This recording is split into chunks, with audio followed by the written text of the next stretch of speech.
welcome to Gaming in the Wild, a video games podcast about games from the artistic, creative side of the tracks, from indie to AAA. My name's John, I'm your host. I'm a journalist based out in Reykjavik, Iceland, where today I had to be reminded that tomorrow is New Year's Eve. Someone said, "What are your plans for tomorrow?" And I said, I think I've got one thing in the diary. And they were like, "What, New Year's Eve?" And I had forgotten all about it. But that's the Christmas holidays for you. I hope that you guys have all had a great Christmas. I had a quiet one. Actually, the reason that this is the first podcast for 2 weeks is that I kind of did my back in just before Christmas, so I've been laid out flat for the whole holidays. But I guess that whether you've hurt your back or not, you've probably not been doing anything too different. I hope that you've all had a great time with lots of chocolate and lots of good TV. I watched the entire extended Lord of the Rings trilogy. Kind of an annual ritual at this point. It was really nice to watch them. And I hope that you had a great time, whatever you were doing. So I guess as you're listening to this, it might well be 2021. And I guess we're all probably happy to see the back of 2020. It's been a strange old year, but it's been a year when video games perhaps meant more to us than ever before. When with all this time on our hands, back in the house, stuck at home, and without the options of gigs and galleries and all of those kind of fun things that we normally do, we've had to amuse ourselves. And so with that in mind, this week's episode is a Games of the Year 2020 episode, and I have a special guest. This week I have the guest Louis from the podcast Time Played 3HR. One of my favourite games podcasts. I really recommend it. It's a podcast in which Louis and his friend Lockie recommend games to each other, play each other's recommendations, and then talk about them. So I was really happy to talk to Louis about his games 2020, because the podcast itself covers games of all generations and from a really long range of time. It's definitely not based on contemporary games or the hot shit or what's just come out. And so it's really nice to talk to Louis and to hear the new games and the games that came out this year that he enjoyed the most. But before the chat with Louis, I will just mention that the show has a Patreon. So if you're a regular listener, or if you like what you hear today, you can go to patreon.com/gaminginthewild to sign up and become a member, and to get extra podcasts, weekly game recommendations, and sale recommendations for the Switch and PS4. So you can find out which games from this show's catalogue are available for cheap. And you can get some off-topic episodes about things like the best music of 2020 and some spoiler casts for games that I've covered. So, and it also helps to support the show and helps me to upgrade my kit here, make the show sound better, and to get enough games to write about. So if you're interested in supporting the show, you can go to patreon.com/gaminginthewild. And I would like to say a big thank you to everyone who listened and sent me feedback and who signed up for Patreon and who talked to me on Twitter in 2020. It's just been a really fun year for games and for being a part of the games community and to meet people like Louis. So without further ado, here's me and Louis' chat about our own personal best games of 2020.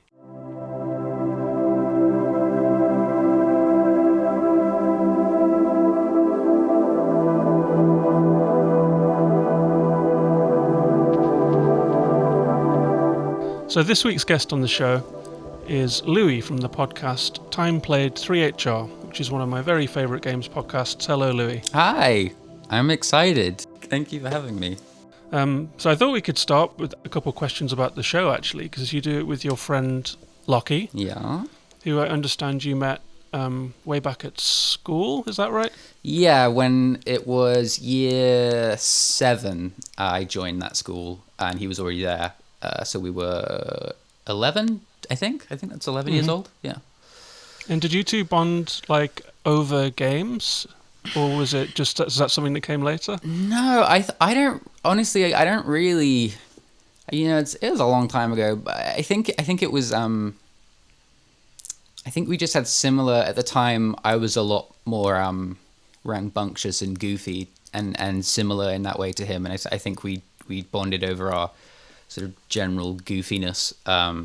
We both were like into sort of I used to rollerblade a lot, and he liked sort of skateboarding and stuff. So it was that kind of like young teen rubbish. And I think at the time I wasn't really talking to many people about video games.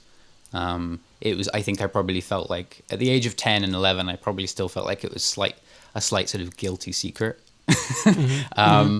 That I know lots of people tend to go through, which is, whatever, a shame. But so I don't think we were talking about that much, but I remember us bonding over a few particular games. I just remember, like, whatever reason, it coming up in conversation, and like, oh, great, like I can talk about Assassin's Creed, which, it was that long ago. Yeah. So I think that's kind of how we made friends, really. And then it just kind of persisted forever, I guess. And then we sort of talked a little bit, less when he went off to uni. And once he got back from uni, we decided to start doing a stupid video game podcast. Right, and the premise of the podcast, for those that haven't heard it, is that you will recommend a game to each other, or rather, like, inflict a game upon each other sometimes.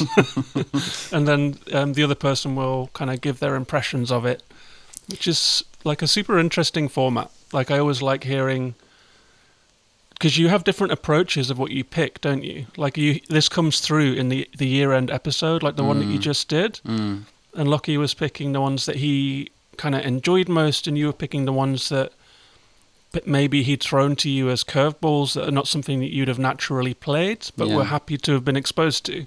Yeah. So it's a really interesting method that you both have. Yeah, I think one of the great things about the show is, for me personally, on a selfish level, is it consistently exposes me to games that I wouldn't particularly pick for myself. And I think one of the reasons that we came up with that idea was, after he got back from uni and stuff, we didn't speak as much as in uni, and I, speaking again as myself, like, I just hadn't really talked about a lot of video games that came out in that period. I think, like, Last of Us 1 and Gone Home, and I think even, like, Beginner's Guide and stuff, all these games that I really adore came out in this period, and I didn't really know anyone that played games apart from Lockie, and suddenly we had this opportunity to talk about games. And it's like, okay, and what if I just force you to play this stuff? Like, you just have to play this for 3 hours, and now we can talk about. Ironically, we haven't talked about any of those games on the podcast, but I can force you to play this, and we can actually talk about this thing, because I just want to share it with someone. Because I think that's something that a lot of people feel is, like, you just don't have that many opportunities to talk about games with people, even while it's still, obviously, it's now just such a huge part of, like, whatever culture. I still feel like it just doesn't come up in the same way that, like, oh, what did you watch last night, or blah blah blah. Like, it's still got this, like, odd niche to it, and I think at least I hope that, like, 3HR kind of exists as an opportunity to break that boundary a little bit, and it selfishly, just lets me talk to an old friend about games that I love. Yeah, I feel exactly the same way, actually. Like, most of my friends don't play at all. And so it feels oddly, even though now it's, like, a big part of culture and makes more money than Hollywood and all of that stuff, like, playing games is not really something that I have a lot of people to discuss games with. I'm always trying to pressure my friends into playing games so I can talk about them, so I get the concept. Yeah, I mean, it's evident in just, like, how many freaking video game podcasts there are, right? Like, that must be the reason that everyone makes video game podcasts and, like, it's just so you have a place to enjoy people just talking casually about games. And it's so weird to talk about, because it's not like this sort of underground niche thing by any stretch. And I would never want to gate it off in any sense, but, like, yeah, I just assume that's why video game podcasts are, like, the biggest part of podcasts. And same with, like, YouTube and stuff, Yeah. And one of the reasons that I was keen for you to do this was because with the time played 3HR format, it's not especially about games that have just come out, and it's like a very specific selection that you two talk about, in which you don't kind of express yourselves about your own taste in games a huge amount. Like, it does come up, obviously, But for example, if I think like, I wonder what Louis' top 5 games of 2020 are, then it's not in the show. Mm-hmm. You know what I mean? So I was kind of thinking it's fun to get you on and kind of give you a chance to talk about what you actually played this year and what you actually loved this year that isn't in Time Played 3HR.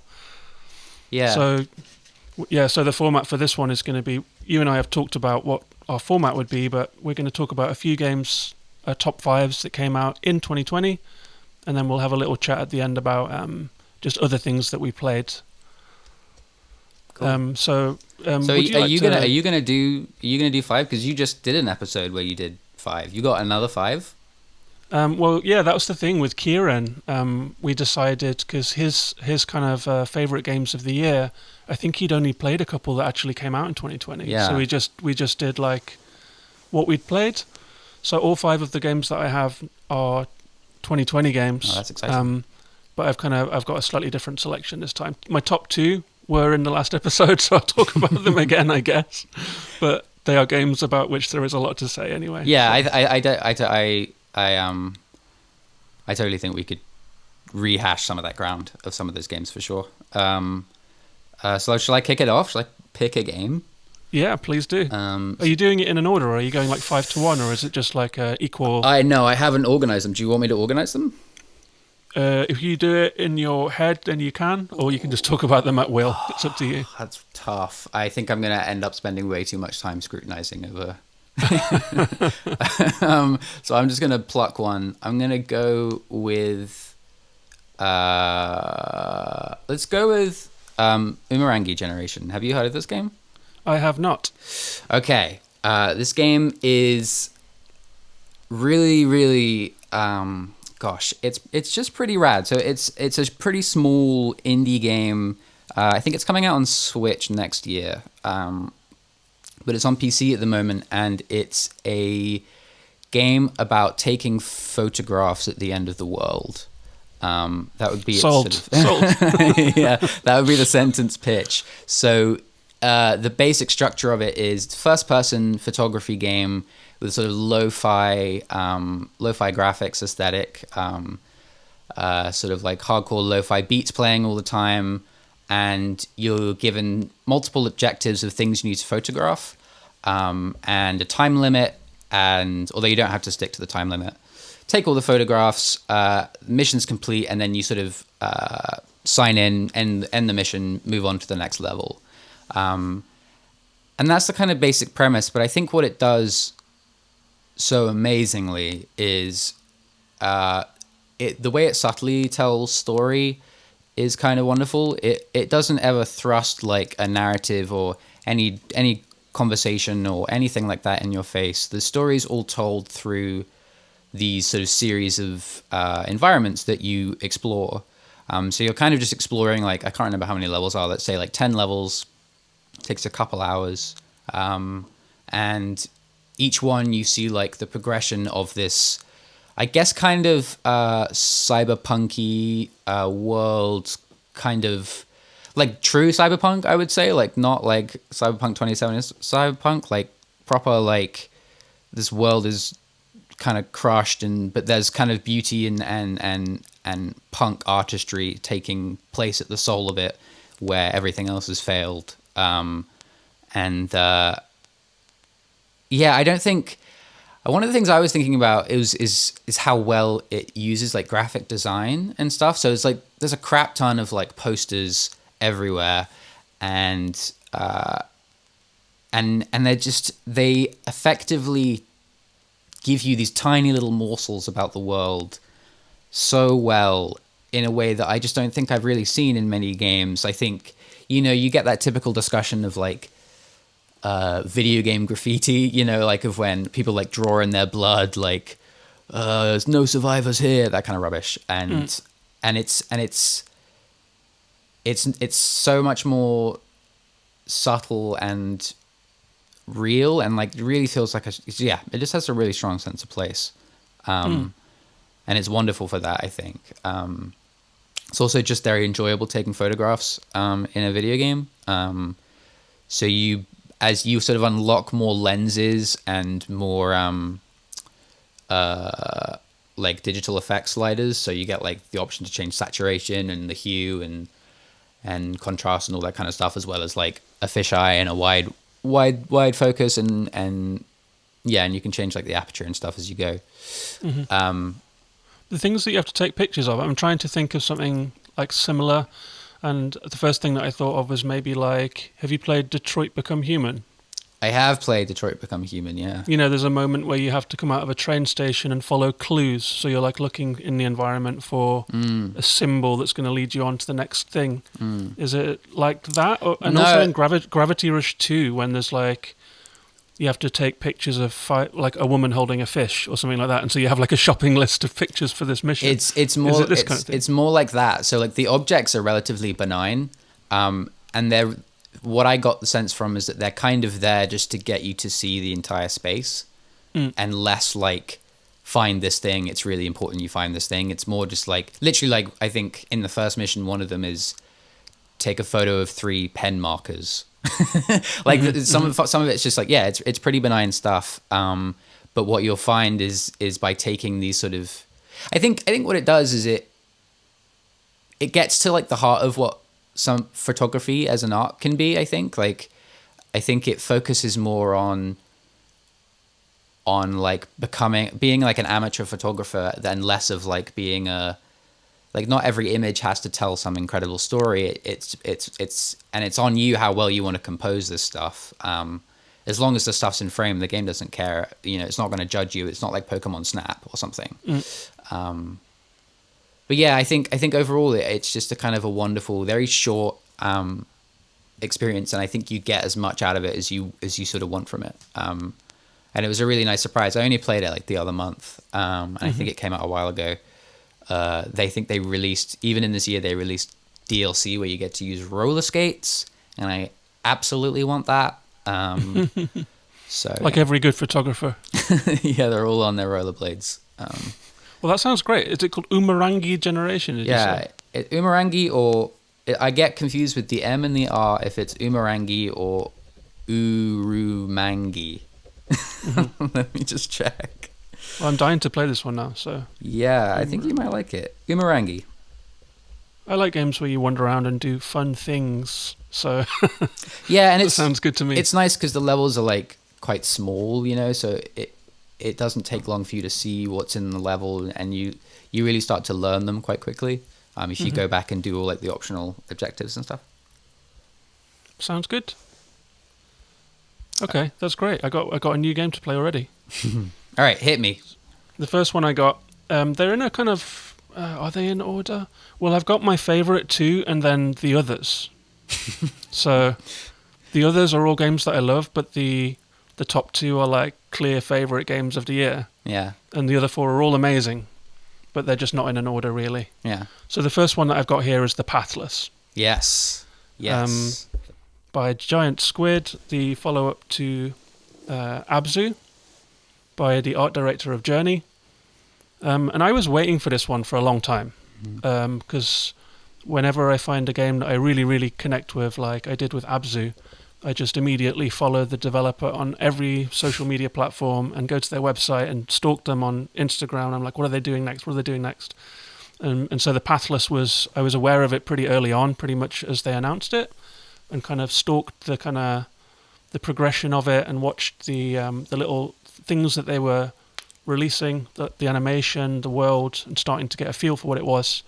And just because of the kind of the provenance of the studio, was very excited for. And it's the first time that I ever have played a game the moment it came out.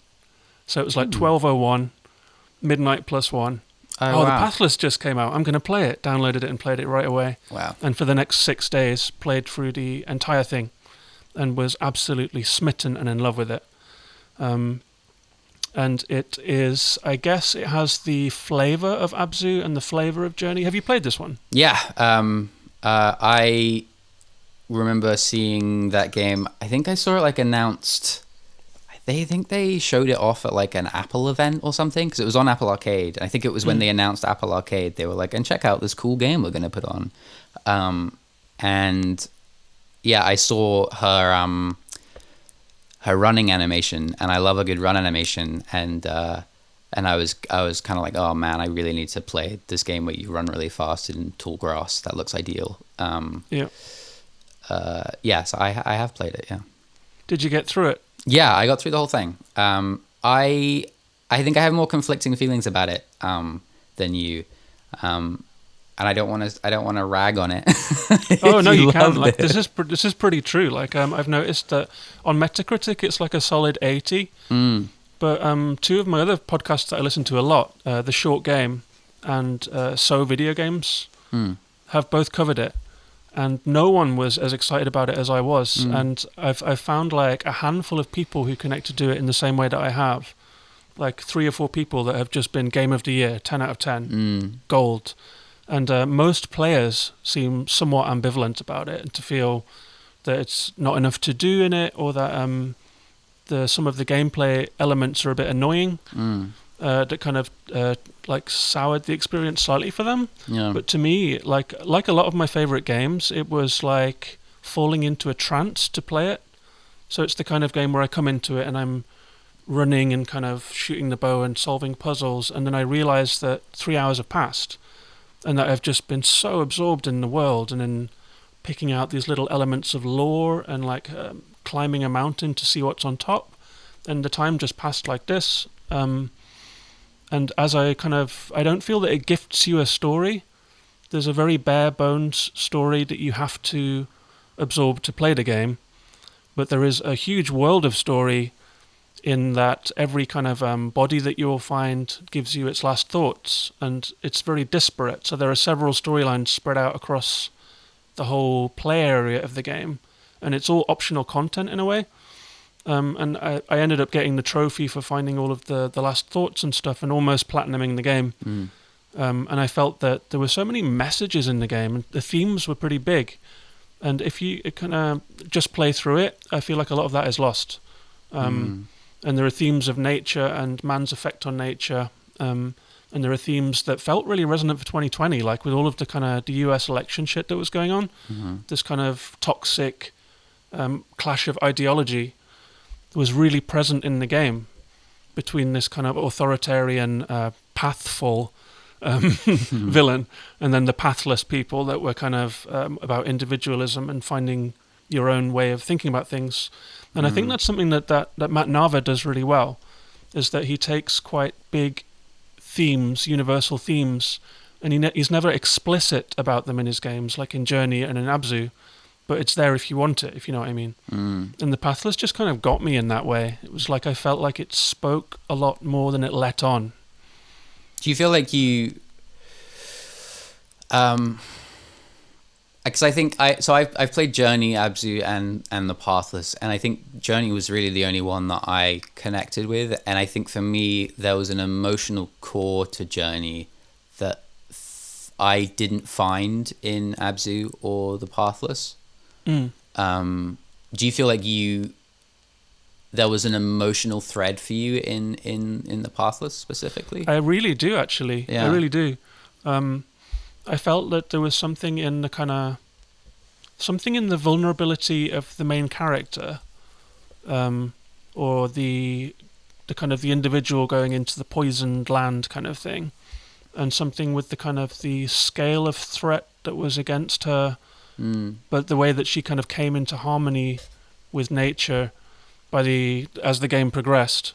There was something about this kind of that felt pretty. I did have an emotional reaction to the game, and I'm in the Giant Squid Discord, so you can see like all of the people that are playing it chit-chatting about it as they were playing it.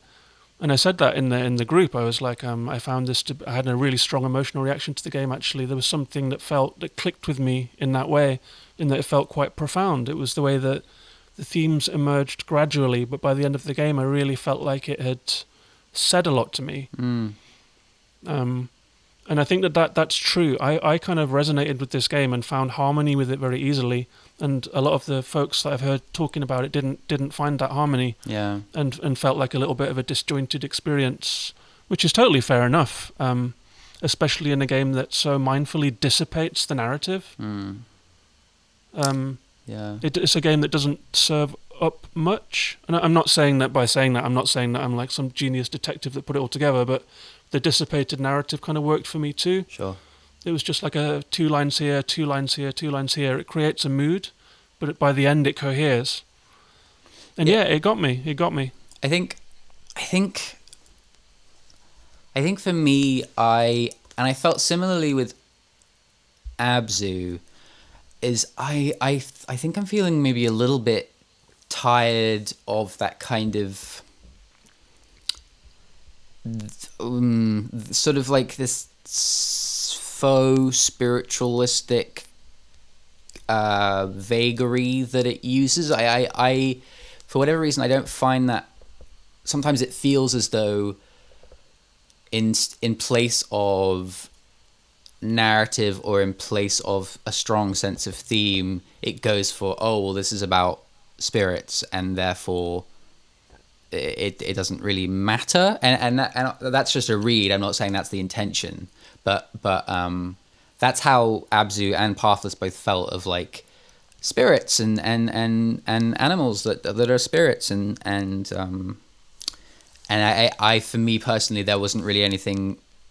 I didn't latch on to like a strong sense of theme or really any kind of like and if it had any kind of point to make, it kind of felt vapid in that way. Does that make sense? Yeah, I can completely hear that. And as I was playing it, I was thinking there were a lot of tropes in this game, like this kind of water spirit, and you have to kind of cleanse nature, and it's stuff that I've seen so many times.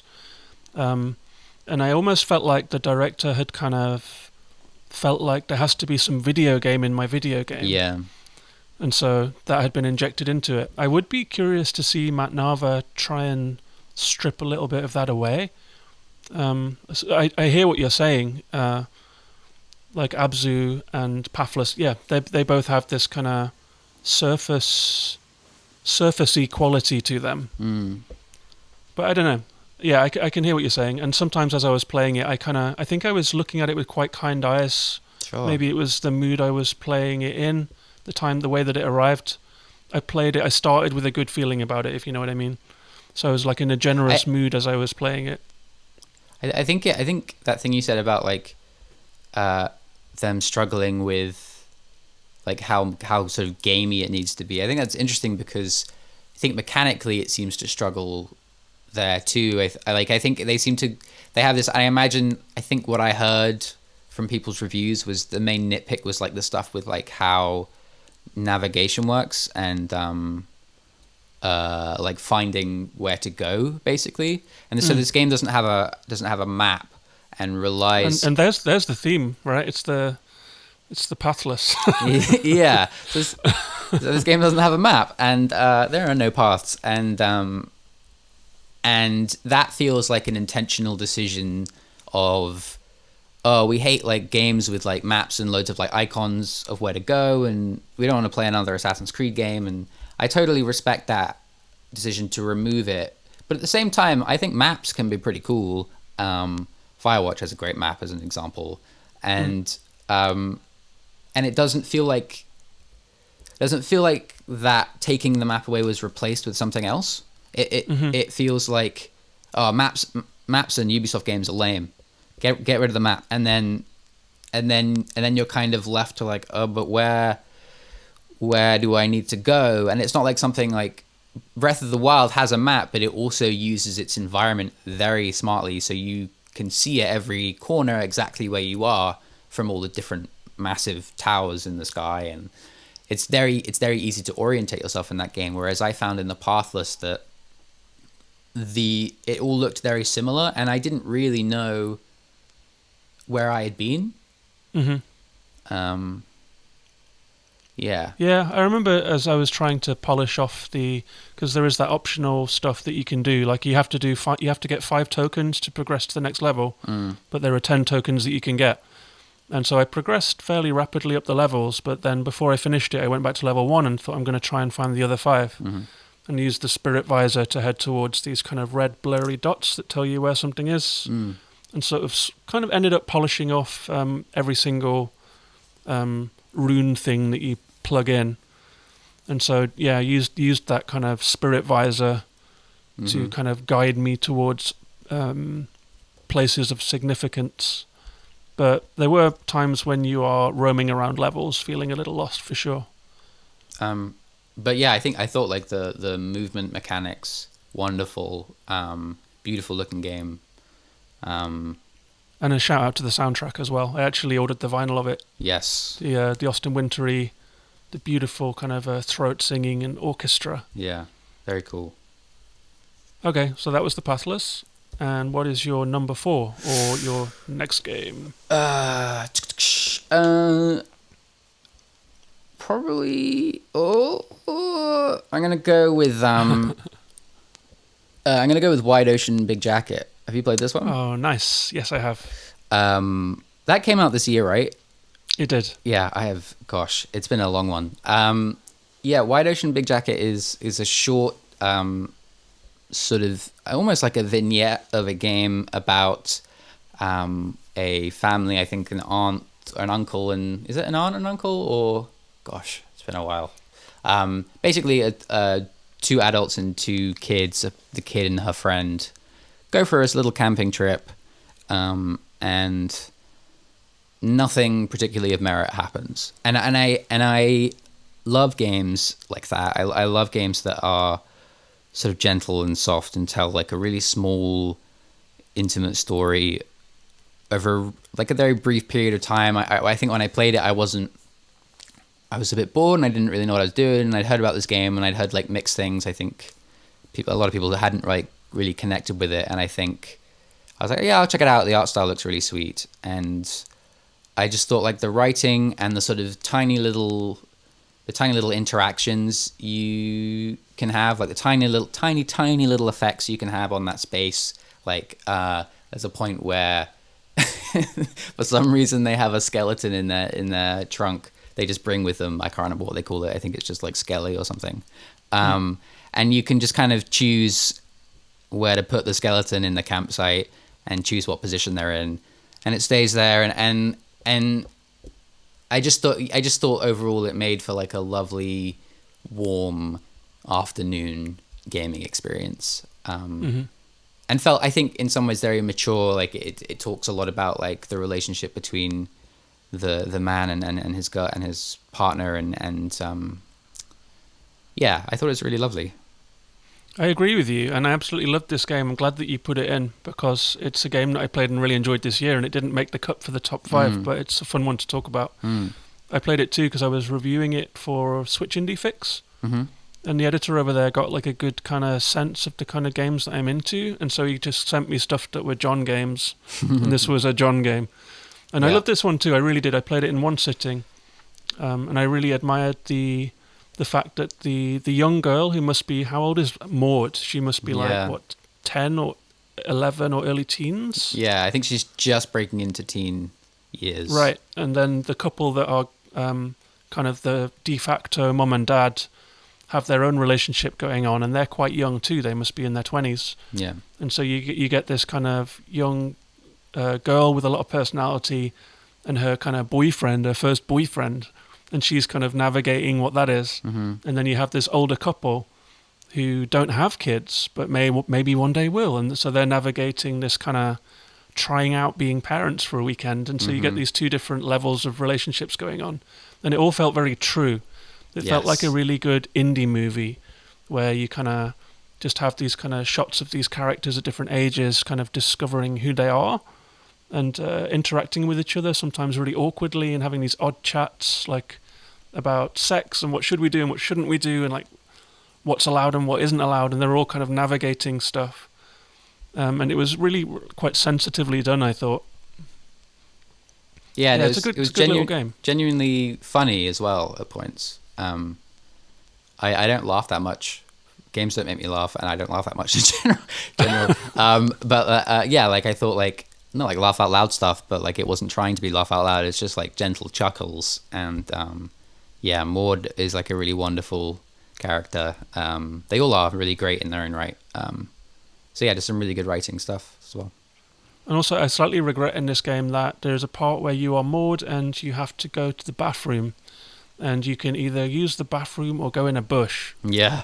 and I just used the bathroom and the chapter ended. Oh no. And everything that I've heard, like reviews that I've heard of it, are like the best bit is when you have to try and find a bush to go and use the bathroom.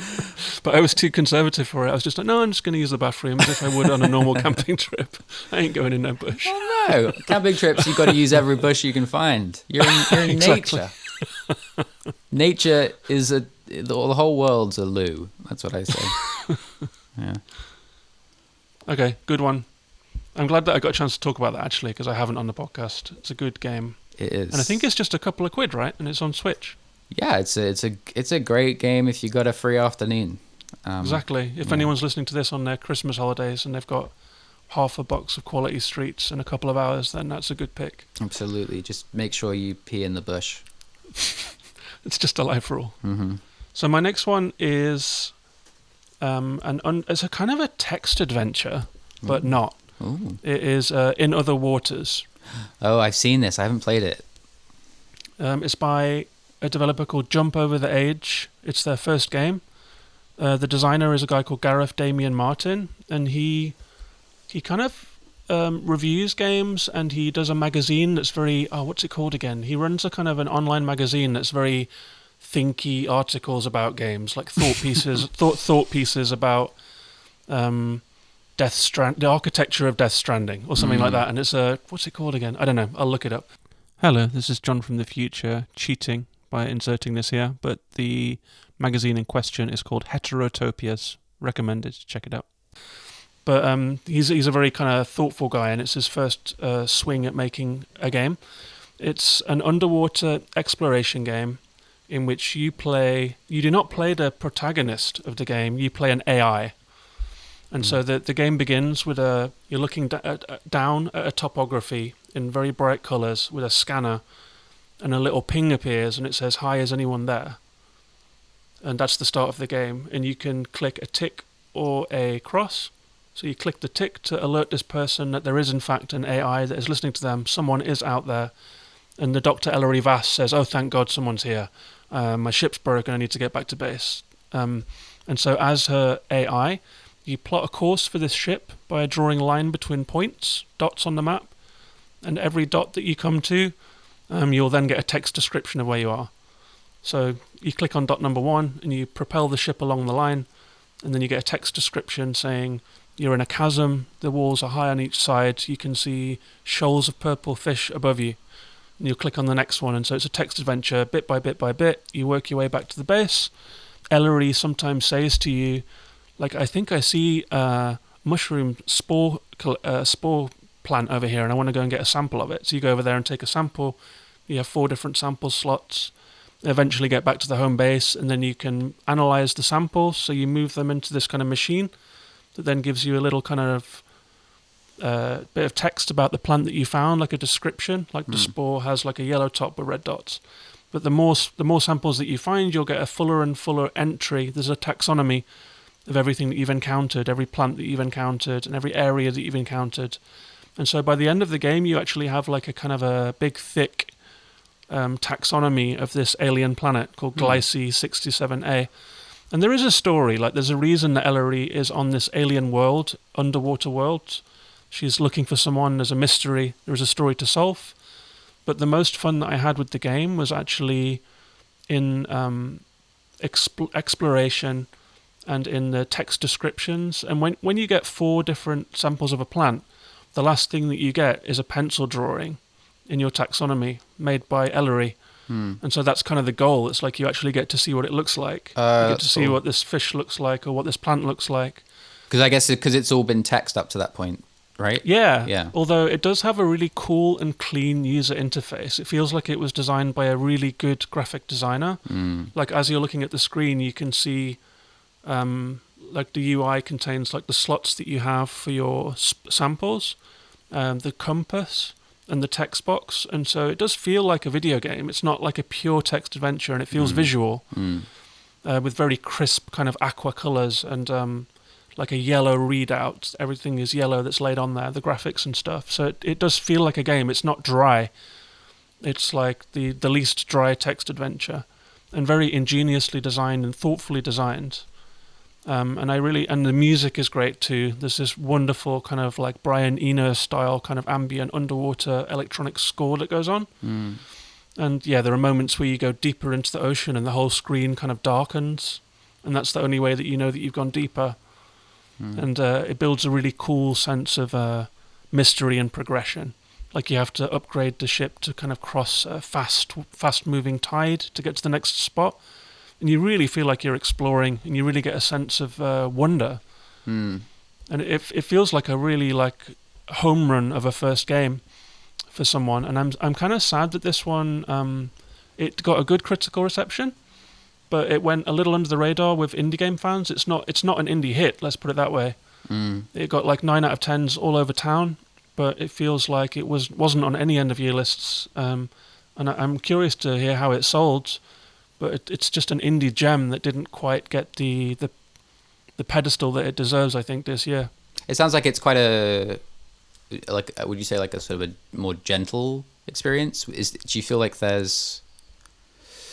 is there much motivation going on other than your own sort of internal motivation to see more stuff? Yeah, I mean, the story is very much there. It's like a sci-fi thriller in a way. Okay. You're like, it's a missing person. I don't think that's a spoiler because it's like right in the first kind of half hour of the game. And so you're trying to figure out where this person has gone, what they were doing here, what their research was. And you get crumbs as you go deeper into the ocean and find more outposts and all this kind of stuff. So there is a sci-fi thriller that could be like a movie plot, you know. It was just that the expanded world of exploration was what appealed most to me. I almost felt like the storyline was there to just give you a reason to move through the world rather than it being about the story. So I felt motivated to complete it, and I still actually feel motivated to go back and take the paths I didn't take. There are a few times when you come to like a dot to the west, a dot to the east, and I picked the right one that moved the plot on, but I'm still curious about what was in the other direction, you know. There's probably more world to find down there. Do you play it on Switch? Played it on Switch, but I played it on the screen, and I think that's the way to do it because small text and switches and human eyes. Human eyes. But heavily recommended. It feels like a kind of a real aesthetic experience, a real slow, thoughtful experience. The color, the UI, the text is well written, and the music. It's just a whole package for people that like that kind of game. Sounds neat. I don't know your taste well enough to recommend it to you, but it's definitely a curiosity and a well-made indie game. It depends how long it is, I reckon. I reckon it's one of those games that I looked at and thought, I would definitely appreciate this, but for how long? And I can just see it being one of those games that I never finish and then just feel terrible about for the rest of my life. Right. It was 6-7 hours, something like that. I was obligated to finish it because I was reviewing it, but I think I would have got to the end. All right. I'll give it a think. Yeah, see if it's on sale. Yeah. I'll wishlist it, yeah. So what's next for you? I'm gonna say I haven't finished this game. Is that okay? Absolutely. Can I get away with that? It came out while I was away. My girlfriend and I, we went for a little weekend away. The other week, actually, like 3 weeks ago, or something, maybe a month ago, and I had brought my iPad with me. And I had been meaning to play it, and it came out, and I was like, oh, this is perfect. So we're just taking like a cozy chill. We just literally went to a different house to be in lockdown, but near Moor Green. And so, yeah, I bought it in its Animal Farm, the Orwell's Animal Farm, but on iPad. Right, I've been aware of this game, but I know absolutely nothing about it.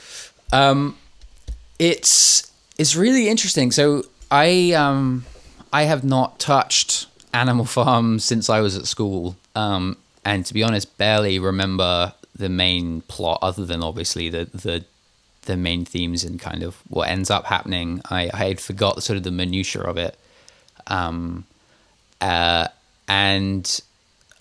I guess I was just interested in. I'm always interested in adaptation and like how people do that. I think it's kind of intoxicating. I desperately want to know how people like, how do we make this into a video game? How do we make this book into a movie? It doesn't often go well, but when it does, it's kind of always fascinating. And specifically, I think there's like a lot of space for games to visit like short stories, especially like novellas and like just short novels and stuff. Like I feel like there's, I don't know, it just feels like there's some potential. I had this idea just ages ago now of like, what if you took I don't know, like if you took like all the Penguin books, the publisher Penguin, and then they just like took the classic books. You took, I don't know. You take 1984 as an example, as another Orwell book, and then just make like a short VR experience of that or something. Like, what would that look like? And what if they just did like a whole series of that sort of thing? What if you did like Old Man and the Sea, or I don't know, more books. Anyway, so they went and did that with Animal Farm. And I was like, okay, well, I gotta see what this is. And I think it's made by, at least in partnership with some of the people that made Reigns. Have you ever played Reigns? I haven't. So Reigns is like it's a swipey yeah, game, right? it's the like Tinder based like RPG. So you swipe right to say yes and left to say no on cards that come up. And it's great, and I recommend. It's like probably one of my favorite iPhone games. Like a great game to play when you're bored. It's actually interesting, so I recommend it. But so this is kind of like that in that it's sort of textually based, but effectively you are running the animal farm and trying to. It's kind of like a survival game. You're trying to sustain it for as long as possible, whilst also running through the general plot of Animal Farm. And there's some conflicts there, because I felt at times like I was like, well, do I agree with what they're doing, or am I against them? Like, I'm definitely not on the side of the humans, but which animals do I side with here? Because they're clearly not doing this very well. The pigs are not doing this very well. I don't really agree with the extreme lengths that they're going to. But also I need to make this farm survive as long as possible. So it's a weird thing, and I think maybe it doesn't quite know what to do there. But overall, I just thought it was a really fascinating little game. And yeah, as I said, I haven't finished it. I've turned a couple of horses into glue by now, and all the pigs are wearing clothes. But yeah, it's kind of neat. You basically make decisions based on all the animals. So different animals will have different ideas of what to do, and you get sort of a view of the entire farm. And it's like, we could fix the barn, we could get the hay, we need to sow the seeds, we need to blah, blah, blah. And you're running through a year cycle. So I think it takes place over 8 years, and I think I'm on year 5. And it's kind of roguelike-y in that, like, when you fail, you have to start again.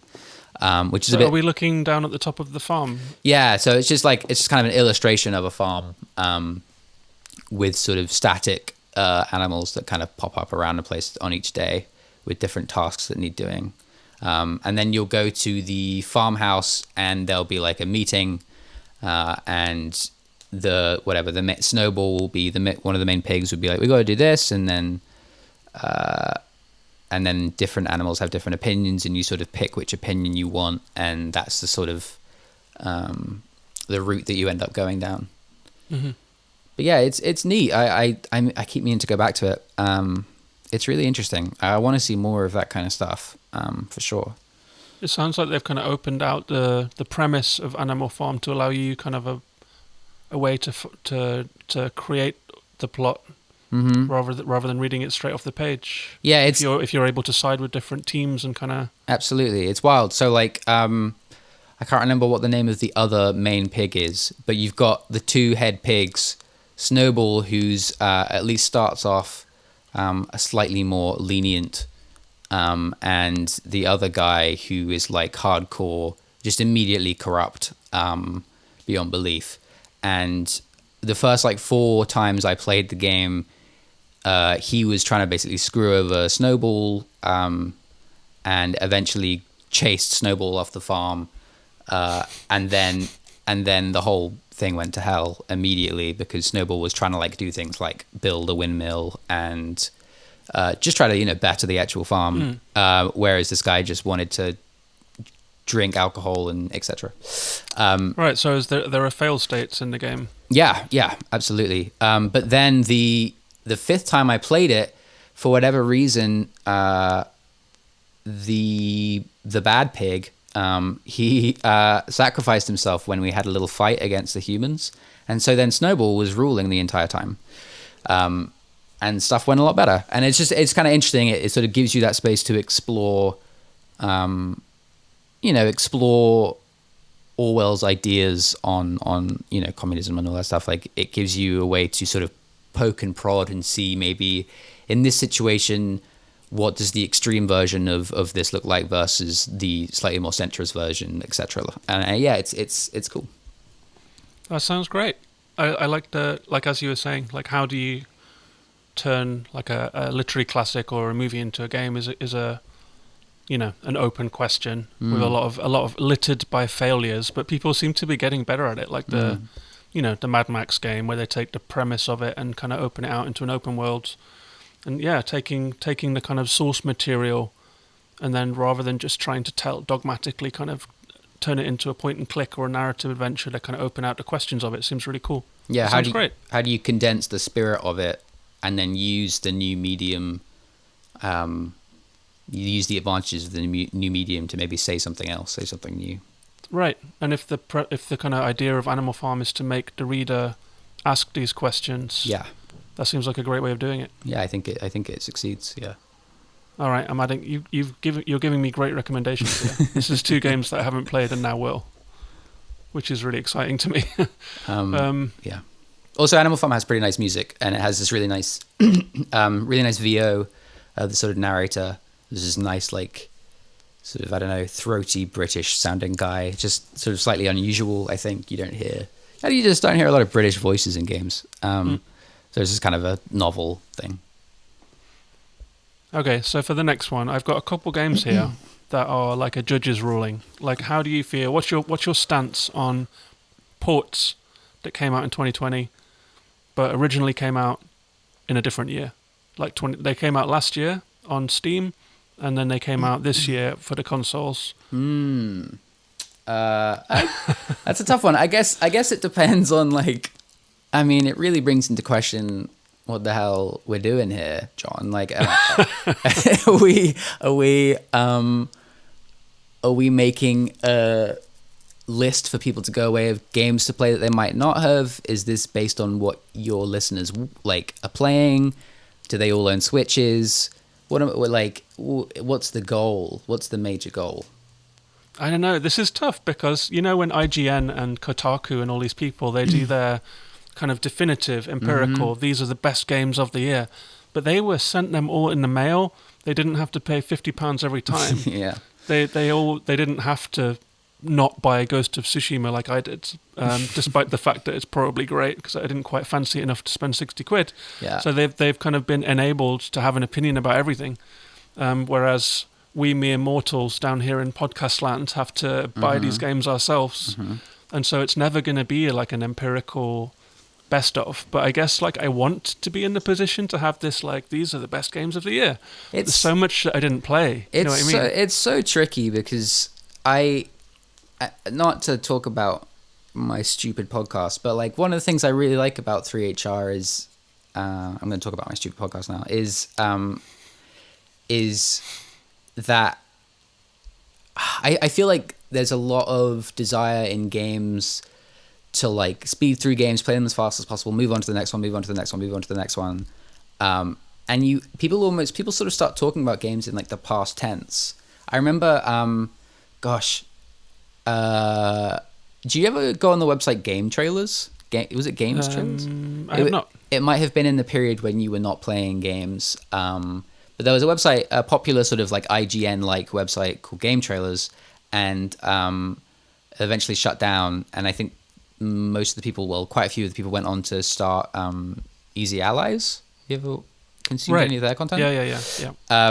And one of the guys there called Kyle Bossman, he had a little series on game trailers that he would sort of just talk about stuff, game stuff. And I remember one of the like random throwaway comments he made was like, I hate that people always use the past tense when they talk about games. They always say like, The Last of Us was a great game. It's always was, never is.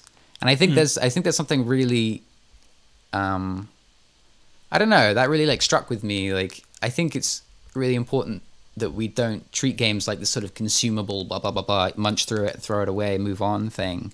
And one of the things I like about 3HR is that we're not encouraged to do that. We're just choosing anything we want to talk about in that moment. So I think, John, if you want to talk about a game that came out last year and this year, you should absolutely do that. Well, thank you. That makes it a lot easier for me because You're welcome. So I had two here with a question mark next to them because they're both ports. And do you remember there was a Nintendo Indie World presentation? And like I always watch these things with bated breath, and most of the time I come away a little kind of, oh shit, there's nothing like. But this particular one, I was like hands in the air, like two games that I absolutely love coming to Switch. Yeah. And it was the one that had A Short Hike, and it also had Manifold Garden. Oh, yeah. And so these two games were in Indie World and coming to Switch. And as primarily like a Switch and PS4 player, there's not that much that I will play outside of that. Those are my platforms. But both of these games were games that I wanted to play enough that I ventured out into the other formats. And I couldn't even, at this time when I played Short Hike first time, I couldn't figure out how to make Steam talk to my controller, and ended up playing it on keys just because I wanted to play this game that much. So I played it on my Mac, and then it came to Switch and I played it again. Manifold Garden, I actually joined Apple Arcade because it was only on Apple Arcades. Yeah. And played it on Apple Arcade and got it running on my Apple TV and played it that way. And it was the first time I ever played a game on Apple TV. But they both came to Switch. They both found their home there in a way. I think that Switch is a great console for that. It's a great, like, games like Hollow Knight, you know, that kind of... Yeah. They come out in the wilderness of the PS4 store, and they kind of sell a few copies and do all right, get a couple good reviews, but then they land on Switch, and for some reason, whatever that reason might be, Switch users latch onto them, and they become kind of classics. And, like, you know, Hollow Knight is kind of sold millions now as a Switch game. And I really feel like A Short Hike found its home on the Switch. And I guess maybe it's because, you know, the Switch crowd is like the Animal Crossing Mario crowd to some degree, and A Short Hike is so cute and wonderful, and such a kind of an enjoyable, easy play. For people that haven't played it, it's a kind of a pixel art, isometric game. It's really interesting in that it's pixel art style, but it's not 2D, so it's a stylized pixel art look on a game with a perspective that kind of swings automatically as you walk around a small island, a holiday island. You are a young blackbird, seemingly, who is on summer break staying with your aunt, and you explore this island full of animals with the aim of reaching the top of the island so that you can get phone signal and call your mom. The aim of the game is to summit Hawk Peak, and you're a bit skeptical about whether or not you can do it. You're like, oh, the mountain seems a bit high, I'm not so sure, but I really need to make this call. And it's a little bit like Wide Ocean Big Jacket in that way. It's got this kind of quite smart-ass, kind of quippy dialogue that's really cool. And as you walk around the island, you find people. You find a ranger who is just sitting there playing guitar by the campfire, having a great time. You find a climbers club who are trying to figure out how to mountain climb and teach you a little bit of stuff. You find some people that are playing beach stick ball, which is a sport that they've invented, and so you get to play a couple rounds of beach stick ball. And you find like a scalper who has bought all of the golden feathers that you need to get higher, and so you have this really funny scalper guy who's kind of trying to pay his way through college, and you have all of these great really funny conversations. But the thing that I love most about Short Hike is just the feeling that I get from it. It's like, it really does feel like one of those summer days that I have in my memory, like a halcyon summer day. You wake up, you've got nothing particular to do. You walk out of the door and let your feet take you wherever you want to go, and just stuff happens, and it's all kind of spontaneous and fun and relaxed, and there's warm air and blue skies. and that's the feeling that a short hike manages to give you.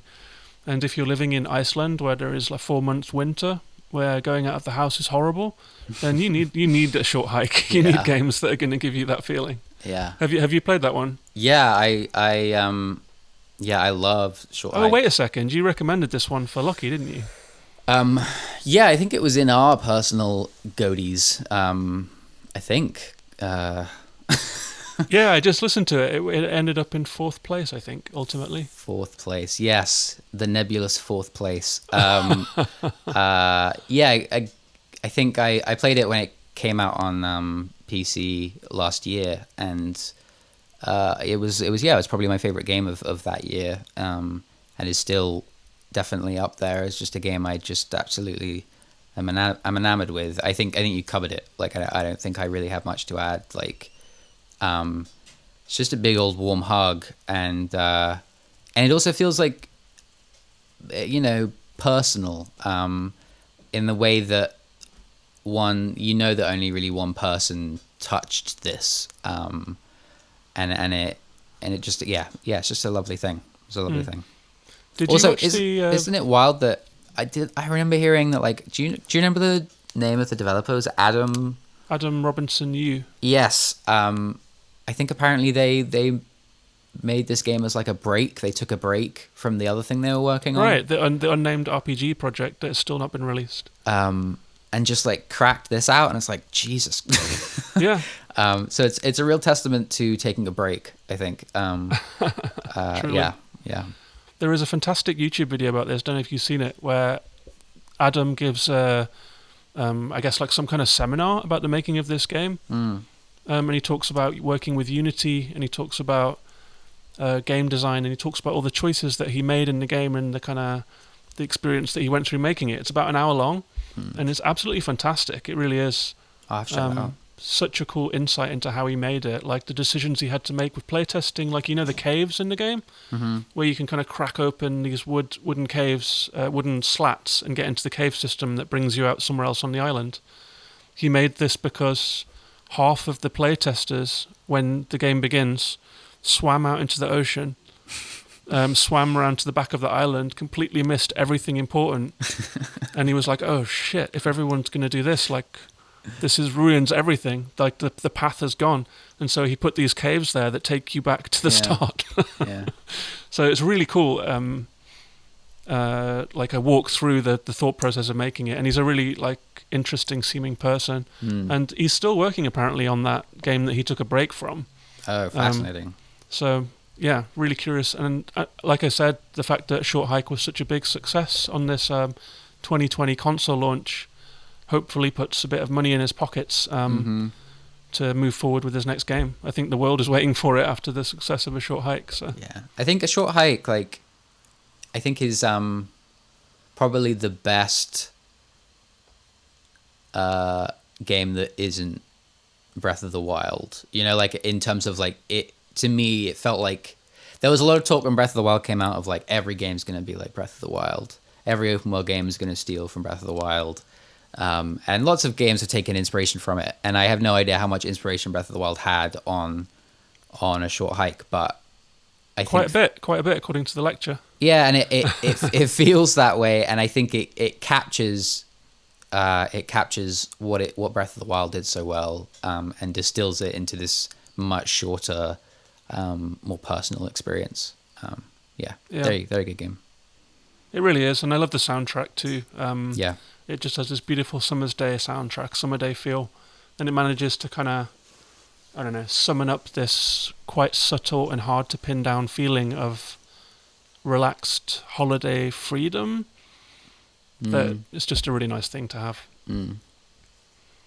Cool. Oh, I'm going, aren't I? So yeah, what number are we on? Is it your number 3 or 2? I've done 3 games. Okay. So I'm doing my 4th one. We're in your top 2.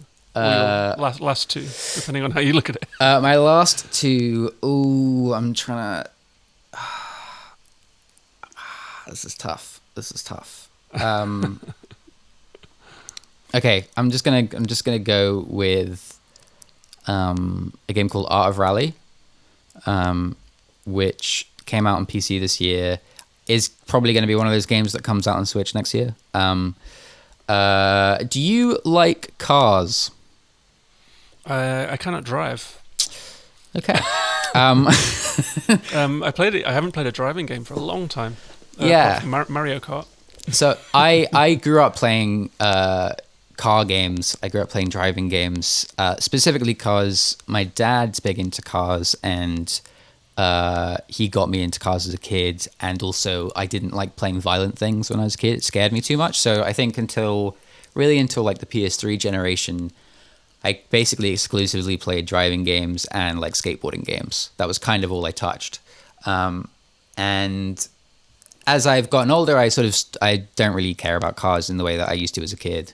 But I obviously still have some of that stuff sitting around in me. And one of the places that comes out in is rally cars, though I've never taken an interest in rally as a sport.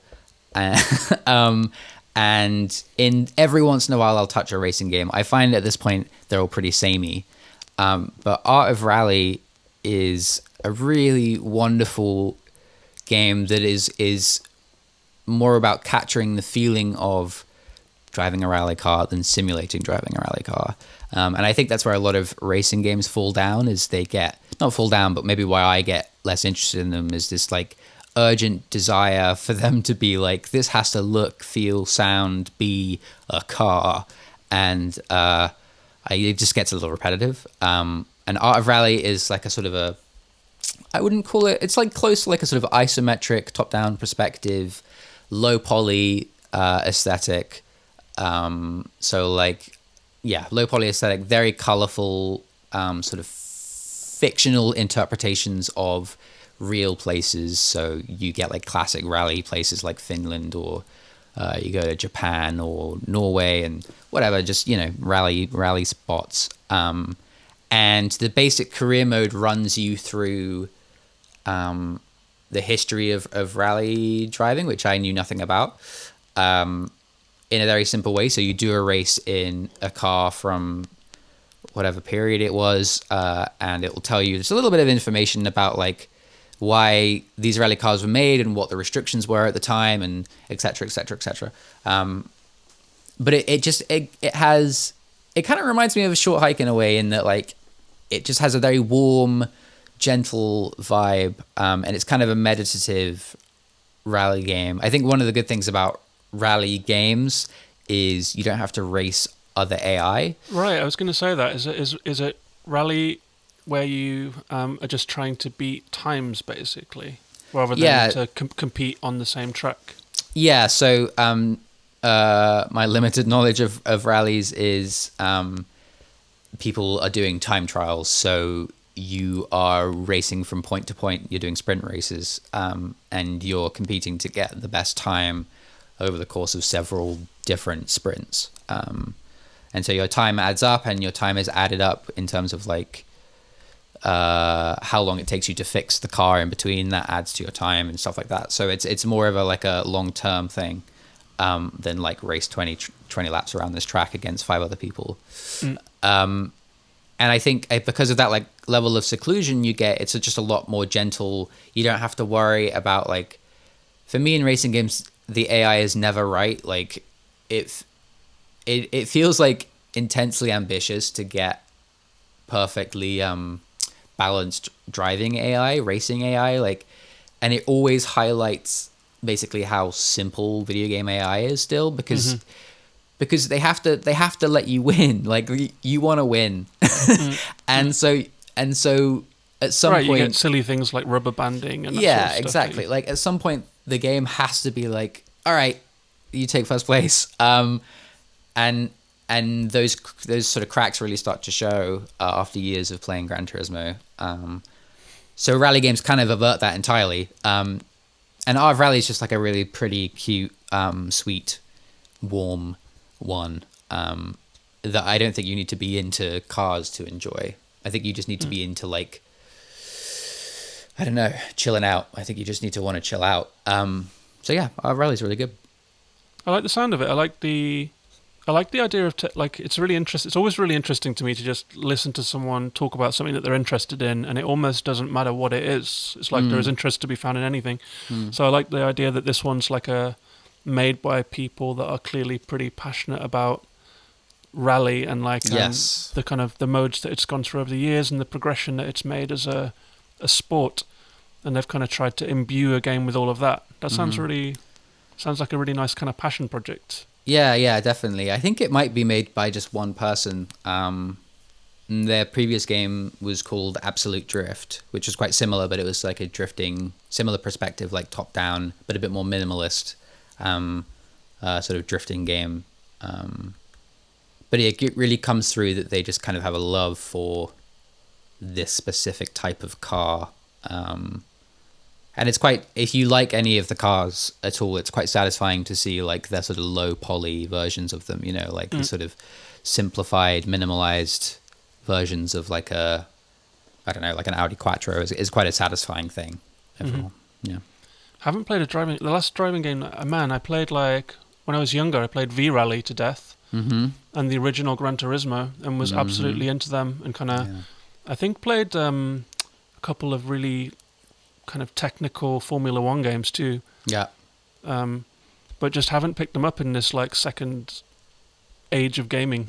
Like I haven't played a single one. I have, I think one called Dirt 2.0 or something that I got on PS Plus. Yeah, that's a really good game. That would have been Dirt Rally 2.0. That's it. I think we played that this year on the podcast. Did we? Maybe it's time to pick up a driving game again. Dirt Rally is quite hardcore, though.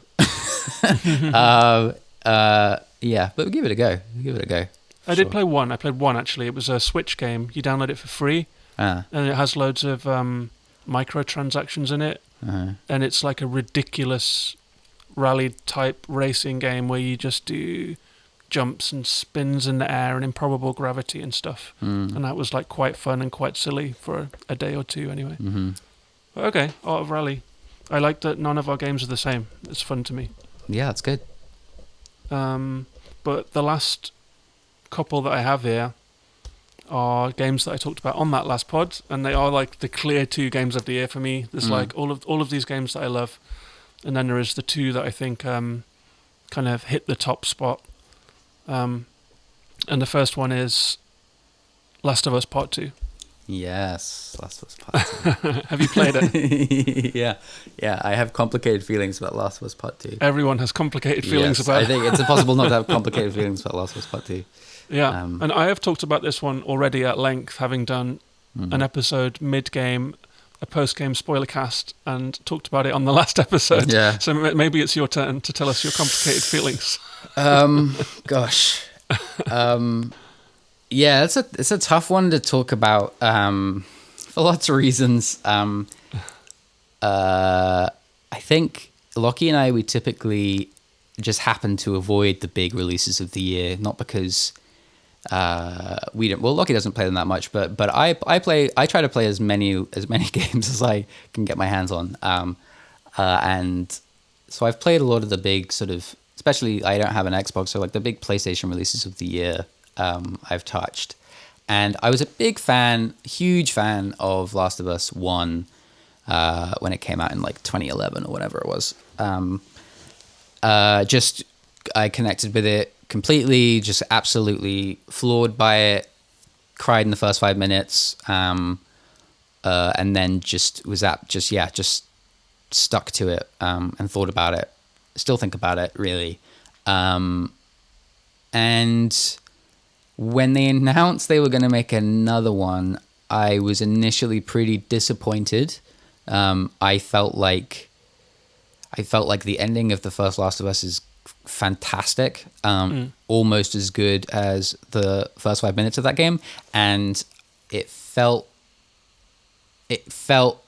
very cynical to me, and I just didn't really understand how I just didn't understand how you could look at the end of The Last of Us and make literally a direct sequel to it. It felt like it kind of... the game still exists on its own, so it doesn't do anything to it. But like it, it just felt like it was a shame. Basically, it was just a shame. It is a perfect ending. The kind of the bombshell of that ending. Yeah. And I mean, I don't know if you kind of listened much to like Druckmann and Haley Gross and the writers of the game talking about it. Not a huge amount, no. You know, they did the press rounds a lot, and they talked about their decision-making process, because when they came to the blank canvas of Last of Us 2, they were like, what the fuck do we do? You know, like after that ending, what can we do? And it sounds like they went through so much. I bet they did, yeah. And they talk about it pretty openly, and there's a couple of good like 1 hour podcasts out there and 1 hour videos where they talk about the decisions that they went through in making this game, and that it almost was mostly set in Jackson, for example. And it was all Ellie and Joel.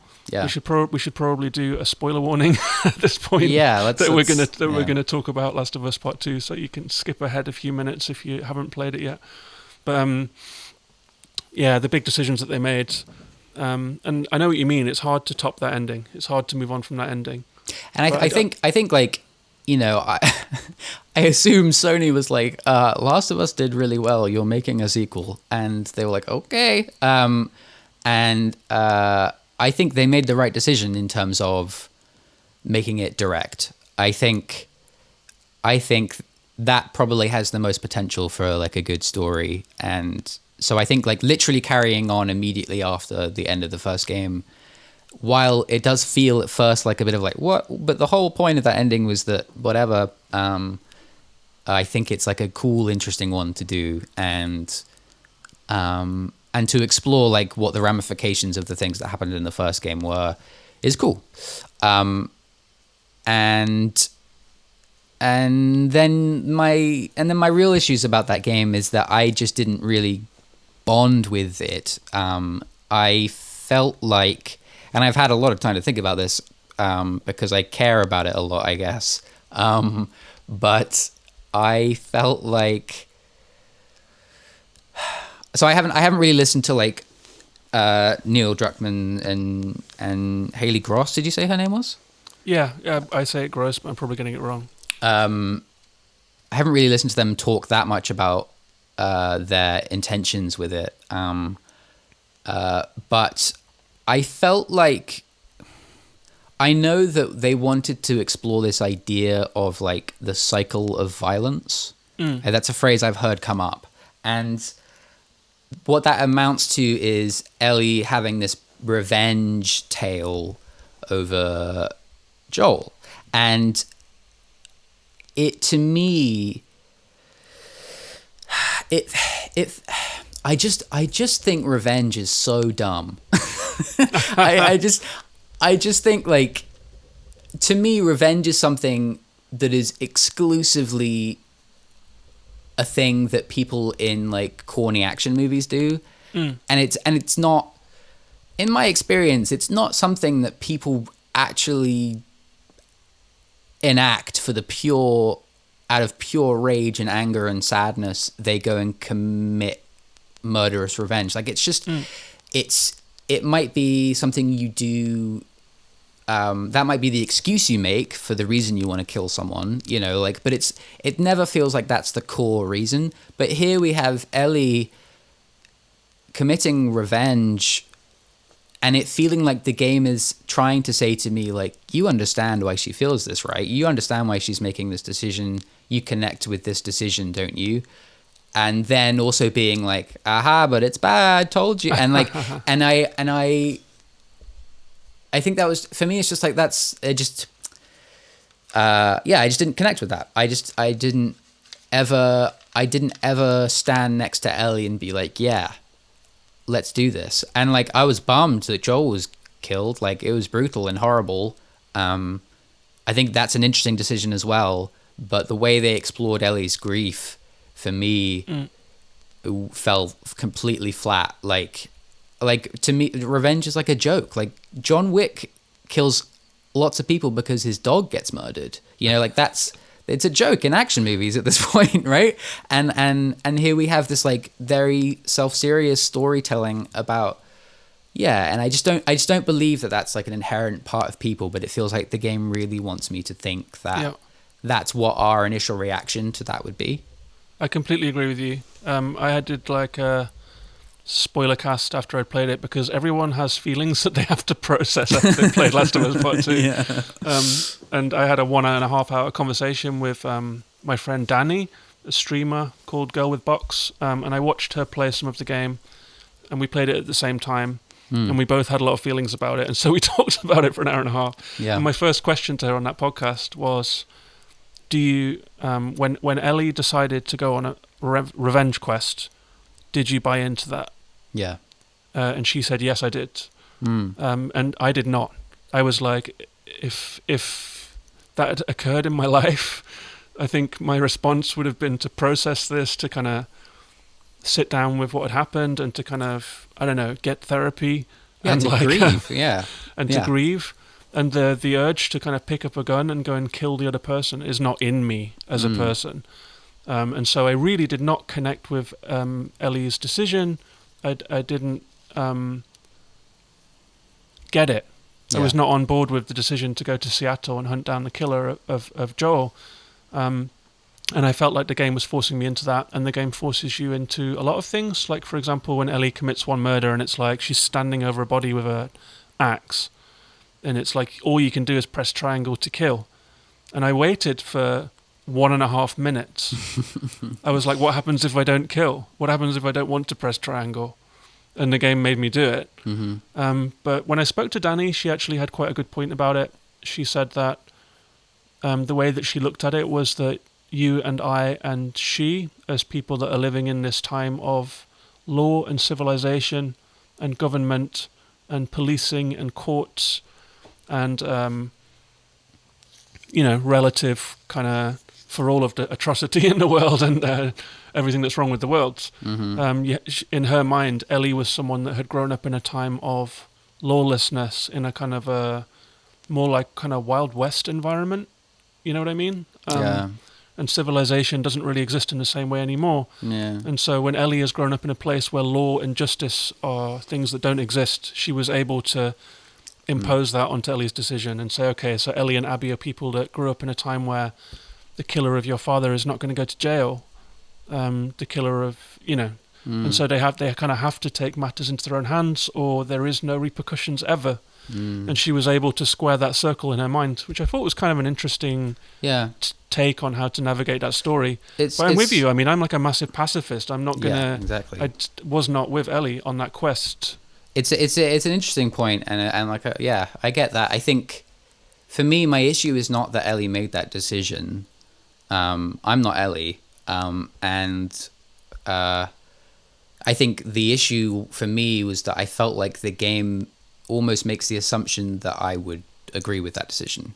I think that's where I got lost. Is like, yeah, if Ellie thinks that's what she needs, like I'm gonna see how that plays out. Like I care about this character. I want to see what goes on. But it also felt like the storyteller was like was saying, this makes sense, right? You feel this too when you see horrible things happen. You want to enact revenge, right? And I don't believe that is an inherent part of every human being. I think, but it feels like that's what the game is saying. And yeah, I think you just get to the end of that game after like all these horrible things that she's done and all this horrible stuff that all these people have been put through. And it's like, oh, but look at what she sacrificed. And it's like, yeah, I know. It's like, yeah, she probably shouldn't have done that. Right. And it just, I think the most like all that horrible, exhausting stuff happens. But really the most exhausting thing is that this game is trying to teach you a lesson that I feel like most people already know. Right. And it's constant and tiring. Yeah. Right. I mean, Neil Druckmann has said that he thinks it's a game about empathy. Yeah. And I guess like one thing that I'll say about that is that one comment that I read from him that I think has a big bearing on this as the kind of meta narrative of the game is that Neil Druckmann, I believe, is Jewish, and I think he's an Israeli immigrant, a Jewish Israeli immigrant. Yeah. Right, exactly.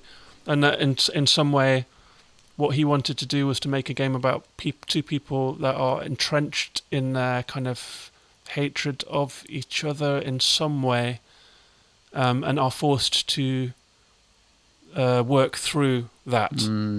And so it's these entrenched positions of demonizing the other. Yeah. And that he wanted to make a game about the complexities of working through that, like the working through that hatred and working through that kind of urge to kill. And so I think that if that was his aim, it somewhat falls flat for the reasons that we're describing. The motivation is, I didn't feel the motivation with Ellie. And so, I am interested in what it managed to do with it, like the way that we are forced to reassess our opinion of Abby in the game, and the way that Abby is rehabilitated in our minds illustrates that someone one hates or someone that one villainizes is a construct, and that can be broken down, and perhaps that's the ultimate point that the game is trying to make, that like the villain in your mind is perhaps not truly a villain, and that's what Druckmann's getting at with the empathy angle. But it's a long fucking walk to get to there. if that was his point, you know. Yeah. But as a game experience, I mean, I don't love the game, and I don't know if I would recommend the game to people to play, because it is such a kind of a punishing slog of a game, and it made my life worse, probably. Like, it did not make my life better. Like, I was upset about this game. I carried this game like a fucking weight. Like, it was just bleak and challenging and tough. But I mean,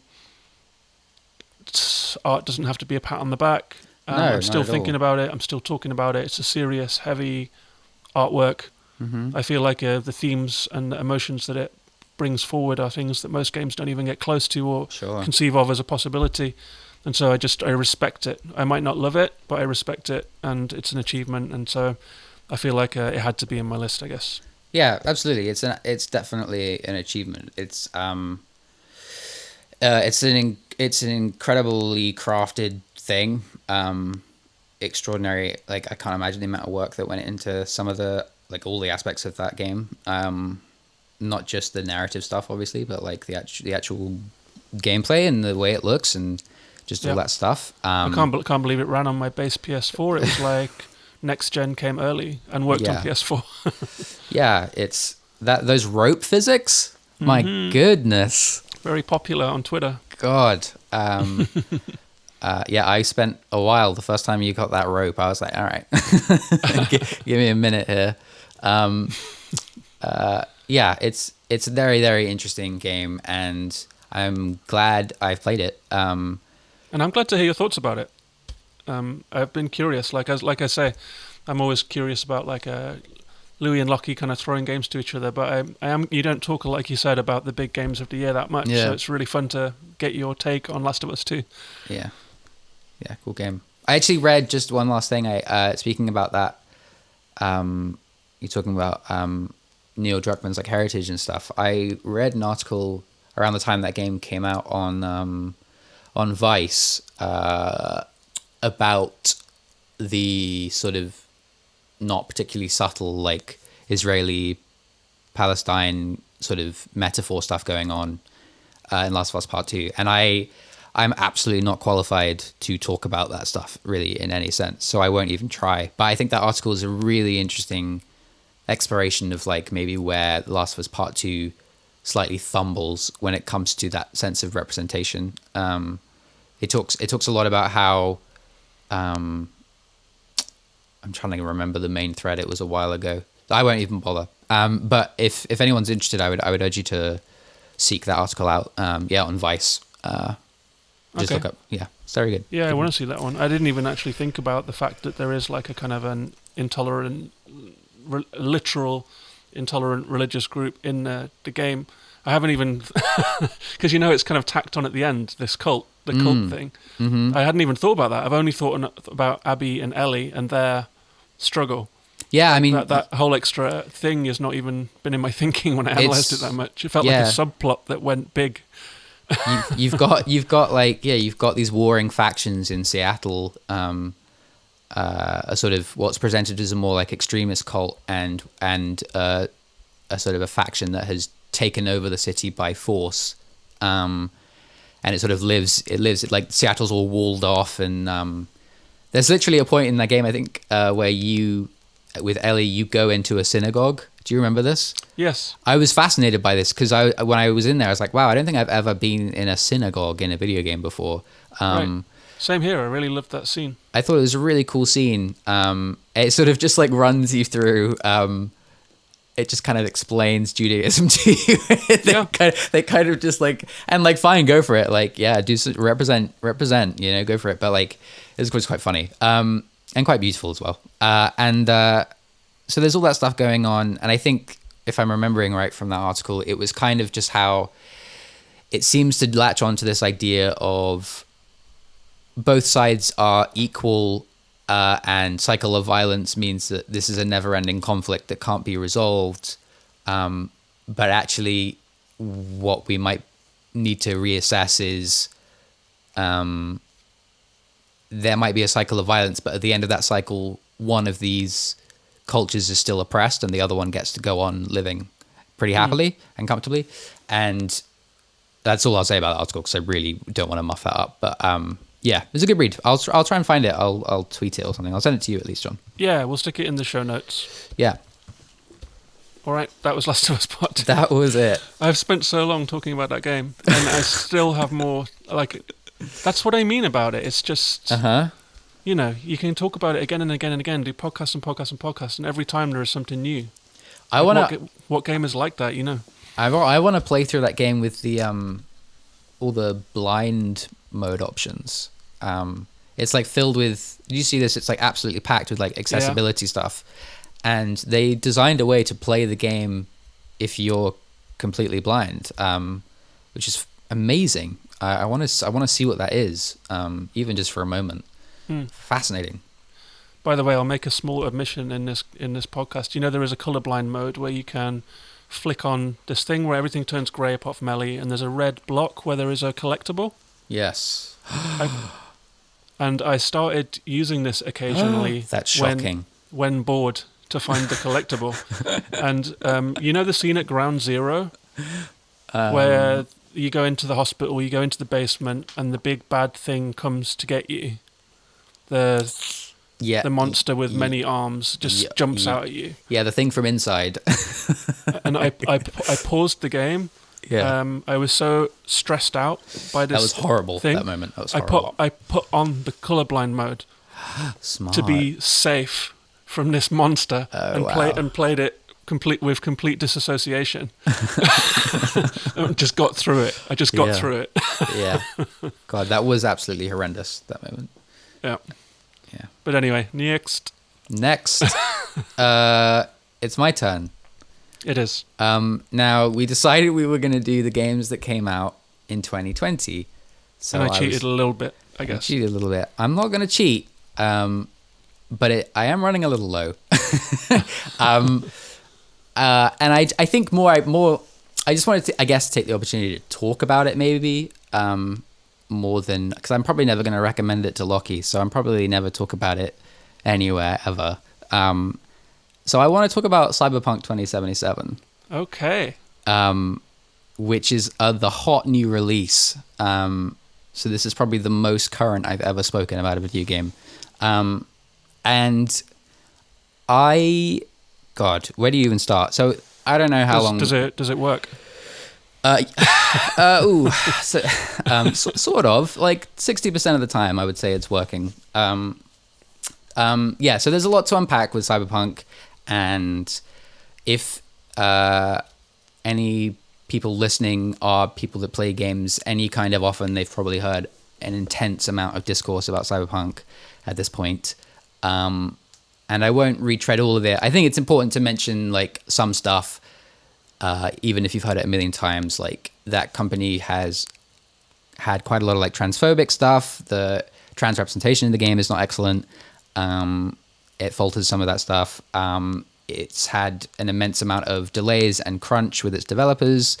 They did some really shady stuff when it came to like pre-release embargoes on reviewers not being allowed to show footage of the worst versions of the game, the PS4 version and the Xbox version. There's a lot of stuff, and the game isn't finished. So there's a lot of stuff around Cyberpunk. That's all done. I've got that out the way. It's all very, very important. The game, Cyberpunk 2077, is fascinating. I bought it last week. I bought it on my PC, which is like a mid to high-end PC. So it runs it fine. I would say it crashes every once in a while. But I think my biggest concern about Cyberpunk, and it's not a game I've been particularly excited about, but I am a big fan of the Witcher games, and one of my favorite things, and I think you and I maybe talked about it on Twitter, is that I think for whatever reason, CD Projekt Red does a really good job creating warm, sort of humanistic characters. I don't really know like what that is or why it's there, but for some reason they just dedicate a lot of the game's time to talking to other characters, and having moments with characters, in a similar way to someone like the way BioWare does, but it feels a bit more honest and a bit more genuine than I've ever got from a BioWare game. And I love the Witcher series for that specific reason. And when I saw stuff come out about Cyberpunk, I was kind of disappointed because the marketing went very edgy. It was very like, it's the future and corporations are bad and sex is everywhere. Have you seen breasts? And like, it was just a lot of that. Yeah, that made me not want to play, actually. I haven't played this game, and as the hype was intensifying, I was like, this looks like a kind of like adolescent sort of fever dream about like strip clubs in the future. Yeah, exactly. that's exactly how it sold itself to, like, if you just saw an ad for Cyberpunk, that's exactly what you got from that ad. So when I saw that, I was like, oh, what happened to my weird, goofy, lovable, sexy protagonist man and his friends? Like, what happened to Geralt? Like, where are those people? And turns out they're there. That stuff is still there. It's still there in Cyberpunk. You still get a wonderful amount of dedication to your supporting cast. The main character's not great, but like not like Geralt, but like the supporting cast is still really strong. It still spends a huge amount of time on like emotional beats and moments. And one thing I'm surprised about is I'm actually really enjoying the world. I didn't think I would connect at all with Cyberpunk 2077. I mean, the genericism is in the name. like it's just like, I don't know, that doesn't sound particularly appealing. But actually, I don't think I've ever played an open world game that feels this dense. It almost feels like playing a walking simulator at times. It's like you're walking, like, just to walk around in this game is such a treat. Like, the architecture and the density of the people and all the cars going by and all the sounds. You have to put up with some rubbish. Like, you have to put up with all the dorky adolescent advertisements of, like, you know, boobs and penises everywhere. Like, that stuff's pretty tiring. But once you've seen all the ads, that stuff starts to fade away, and what you're left with is like a really delicately created city, really well realized. You know, like driving around in my like cyberpunk version of like a 90s Toyota at night with like the hue of the streetlights and like some like gentle dark trance playing on the radio. Like it has a really strong vibe. Mechanically, it's kind of a mess, and the game is broken all the time. And I like, it's one of those games that you're pretty sure that at any moment something on screen is broken, but there's just so much on screen that you don't know if it is. But I feel like you got a developer in the room, be like, so is something here not working right? They'd be like, yeah, that, and probably that thing over there. So like, I think if you have like a particular aversion to that stuff, I wouldn't recommend it. And I don't think I would recommend the game really to anyone that doesn't have like a really expensive PC. But aside from all of that, you get some wonderful characterization and a really strong sense of place. And those are two things that I really care about in games. And the cars look cool. So, yeah. Right. I mean, I think I'm kind of a fan of open world games. I came to them late. And so I have not had open world fatigue, if you know what I mean, that a lot of people are feeling. And so when I came to play like Breath of the Wild and came to play Red Dead and stuff like that, this was kind of a dizzying, wonderful new frontier for me. Yes. And maybe I had a little bit of that optimism beaten out of me by Assassin's Creed Odyssey, but it's it's that still would do that to anyone. It's still in there. And Did so, you finish? Did you finish Odyssey? I fucking did. Wow. You know, I'm doing this one finish a week yes. challenge thing. And I was like, I'm going to do it. I'm not going to be defeated by this game. And so I spent 112 hours of Assassin's Creed Odyssey and the grinding and the empty countries that shouldn't even be in the game because they run out of game, but it's just there anyway. And I got to the end, and so I finished it. And after that, I was like, okay, no more open world for a while. But because the DLC for that game is actually pretty good. yeah. So I've heard. But I think like some of the best moments in open world games that I've had, when I think about Breath of the Wild, I don't think about Ganon and I don't think about Zelda. I think about sunrise whilst galloping along a beach. Yeah. Or I think about a rainstorm coming and kind of the silhouettes of trees and lightning and like the kind of the moods that you get from them. And in Red Dead Redemption 2, which I'm still completely in awe of, as possibly the most fully realised open world that I've seen, with the way that the wildlife works and the weather and the trees and the kind of the tracks that you go down, and it feels so real and natural. It's like going from the camp to the town of Valentine. In the end, feels like arriving back at the street where you grew up or something. It's like it's kind of built into your mind. Like you've done this walk so many times that you can kind of recognize little points along the way. And so I really do think that open world games live or die to a degree based on how much fun it is to walk around in them. Because yes, they all have plots and narratives and marks on the map and things to do. But the majority of the time, I mean, the reason that it's described as an open world game is because that's the real attraction. And so it's nice to hear that Cyberpunk succeeds on that front, if not on some others. I think it does. I think you're totally right. Like, the world can be as big as you like, but if you're not getting those small moments, it's just not worth it, you know? And I think Odyssey definitely has that issue if it just doesn't really have those small moments that you get in like a Red Dead or in Cyberpunk. I've had a lot of them already, and I think I've played about 15 hours or so.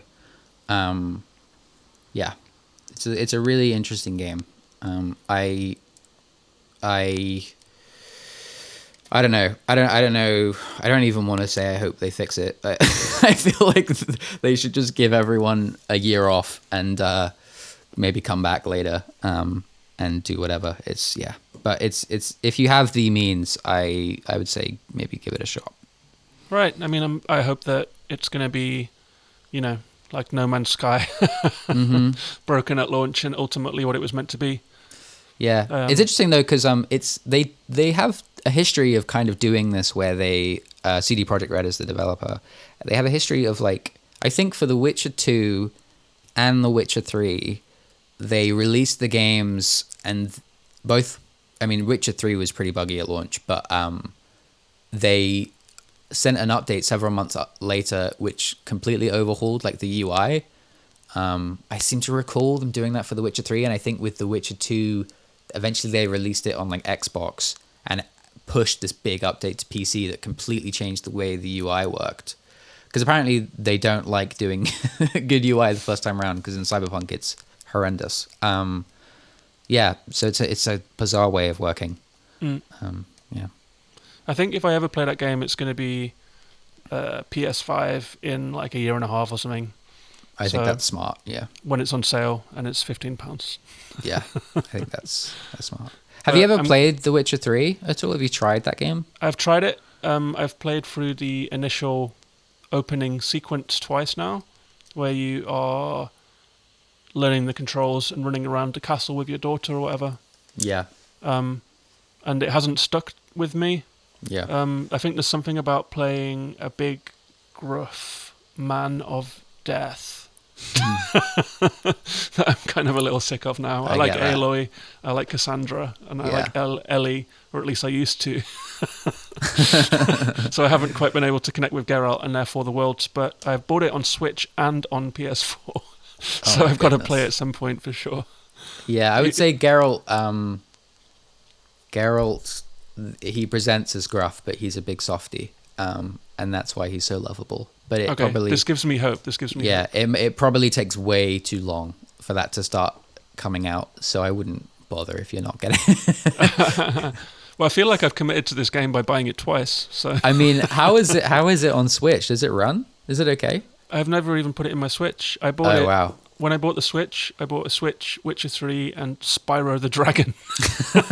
Okay. And I've played like 5 minutes of Spyro the Dragon. I think I played 5 minutes of Witcher 3. I played the tutorial, and I think on a small screen it looks fine. From what I hear, when it's on the big screen, it's running at 720. Yeah.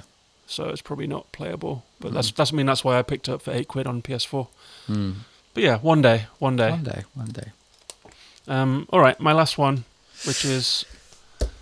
I talked about it last episode and did a whole episode about it. Episode 0 of this podcast. And to some degree, the inspiration for starting this podcast was the need to talk about this game. It is Kentucky Route Zero. It was begun in 2013. It was released in episodes, 5 different episodes. It was completed with the release of episode 5 in 2020 and the TV edition, which is all 5 bundled together with some interludes. And to me, this, because as I've said, Last of Us 2 is monumental, and I've conflicted about it, and it's a big artwork, and there's a lot to think about. It contains multitudes, and that's why I love it. More than there's so much scope in what games can be. And it varies from, I'm trying to think of the most simple thing in the world, like just a Tetris or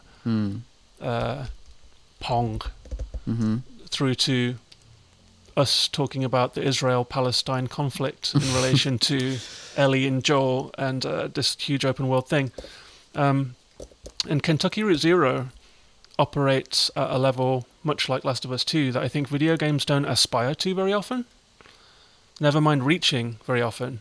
They just don't aspire to it very often. And that is that it feels to me like an ensemble performance by an incredibly talented group of people, by a musician who made the soundtrack and the several musicians that they used in the band, including a folk band and some ambient stuff, cinematic design, theatre design, and set design, poetry and text, in the way that the dialogue is constructed, the kind of themes of the game that are kind of quite weighty, and for people that haven't played it, it's an adventure. I don't even know how to define it. It's a kind of a simple adventure game in which you walk around a series of vignettes and talk to people. And you're presented with some dialogue options. You pick them and a conversation forms. Someone has described it as a poetry generator, which I thought was a really cool way to describe it. There are themes of American life, how it feels to live in America under the heel of capitalism and failing towns, and how artists exist in this kind of economic wasteland, how people survive in this economic wasteland. There are themes of debt, there are themes of memory and forgetting. And to me, this game was a mood. And it was such a mood that I played it across 5 nights and played 1 episode each night. And when I think back to playing it now, it feels like just this kind of a fog of kind of place. Like you said, you liked a sense of place. And so do I. And this feels like a place that I visited that had a feeling. And the feeling is what I remember about Kentucky Route Zero. And I think for a lot of people, I've recommended it to a bunch of people who've had mixed responses to it. No one's loved it as much as me. They found it to be slow and plodding, which it is. They found it to be dense and hard to understand, which it is. They found it to be kind of somewhat free of choice in that you're just along for a ride, which is also true. And so it's a walking game with a lot of text in it, but the ambition and talent. I mean, there's an art exhibition in the game in which the art pieces are about the game. And you walk around them and they're made by a character that is somewhere else in the game, and they have text information that you read, and it's this kind of universe of references that you walk through. And I don't understand half of it. I mean, I've listened to podcasts about this game that talk about it on a level of referencing like Tennessee Williams and Samuel Beckett. And this is not references that I got when I was playing it. I missed them completely. Yeah. And yet people have come through this game with a literary reading of it. I came through it as a kind of like the Fool card in Tarot, just like putting one foot in front of the other with wide eyes, and just absorbed the whole thing. And felt at the end of it like I had experienced something real and something big. And for me, that puts it up there with the kind of the best games that I've played. Have you played Kentucky Route Zero? Yes, I have. Okay. Is this going to be another Pathless? No, I like Kentucky Route Zero. I think you just said it, and I think you said it on the last episode. Of I think the best way to experience this game is to just kind of let it wash over you. And I definitely felt when I started playing this game that I needed to infer some meaning, that like it's important for me as a person that plays lots of games and likes things that are made by people, that I need to come away with this from this game with some, I don't know, some intentionality, some like, oh, this is what this means to me, and this is really valuable, and I see what they were doing there. And I don't think playing through all of it, I ever got that. And I don't know if I ever would, but I know that at some point I gave up on that idea because it felt more valuable to just let it soak, and almost in the way that the game presents itself as these, as you said, like a series of vignettes, to take each piece as an individual piece, experience it, formulate on it, and then move on to the next piece. My favorite parts of the game were the intermissions. Mm-hmm. I think those moments where they were like the most diverse in terms of like mechanically or structurally, narratively, whatever. They were the ones that mixed it up the most. And like every time an episode ended, an act ended, I was like, oh, now I get to play the intermission. And they were always so bizarre. It's kind of this is way too. I tend not to go on the poetic when I talk about things, but like this, it's kind of like it's like looking into each act, and each intermission is like looking through a kaleidoscope made by someone else, and you get this like feedback just kind of whoosh into your eyes and your ears. Not kaleidoscopes don't do the ears, but you know what I'm getting at. And like and I couldn't really make sense of the shapes and the colors that were going on swirling around in front of me, but I mostly got warmth from it, and that was enough for me, I think. And I ended up really enjoying my time with it. And I agree with sort of everything you're saying. I don't it's not a game that I feel particularly like close to, but I think it's great, and I would recommend it to like probably almost anyone if they were willing to give it a shot. Mm-hmm. Yeah, I'm thinking back at it now. I mean, there are moments in that game that just feel so vivid. Like you remember the underwater river in Act 3, You get onto a boat and there's this kind of dark river that you sail around. Yeah. And there's like a bell ringing on the boat, and there's a kind of sound of the engine running. And for some reason, there's also a giant mammoth sitting on the back of it. Yeah, yeah. And there's these kind of people that are working on the boat, and you talk to them all, and they're all kind of, they just came from all these different places. They kind of ended up there somehow. And there's this kind of pilot lady and a kind of little office that you can talk to. And this feeling, when I think back to it now, it's like a memory. It's like a dream memory of being on. I remember being on that boat, but if it kind of exists in my mind in a different way to playing a game. It feels like a place that I visited. Yeah. And that happened a bunch in that game, like the final act when you play as a cat and you run around a kind of a flooded town. Yeah. That too, it's like dream memory, like leaping around over puddles and just kind of seeing the sun change and stuff like this. There's something special to it, and I don't know, I can't put a pin in it, but Kentucky Route Zero feels like, in the best way that art can be, it's like a door that you open and step through into another place. Mm-hmm.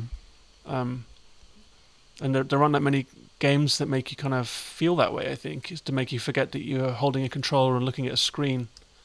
It's more like you kind of pass through into another place. Yeah. Speaking of getting poetic and like pukey about games, that was me doing it too. Yeah, the one I remember that sticks out is the I think it was in an intermission, you're introduced to a few characters that work in a bar. This barman. Yeah.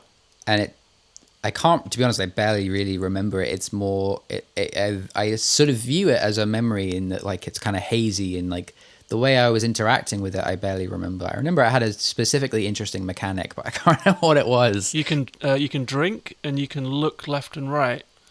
Yeah. And it turns out that you're on a stage. Yes, that was the thing of, like, it doesn't tell you, you don't learn that until towards the end that you're on a stage, but you slowly, the way it built that reveal, I'm thinking about it, maybe that was one of the Tennessee Williams like references, because it does feel very much like that. Like, that was a good example of like Americana, that scene, and like it slowly like reveals that like you're on a stage and you're watching a play, and the colors, and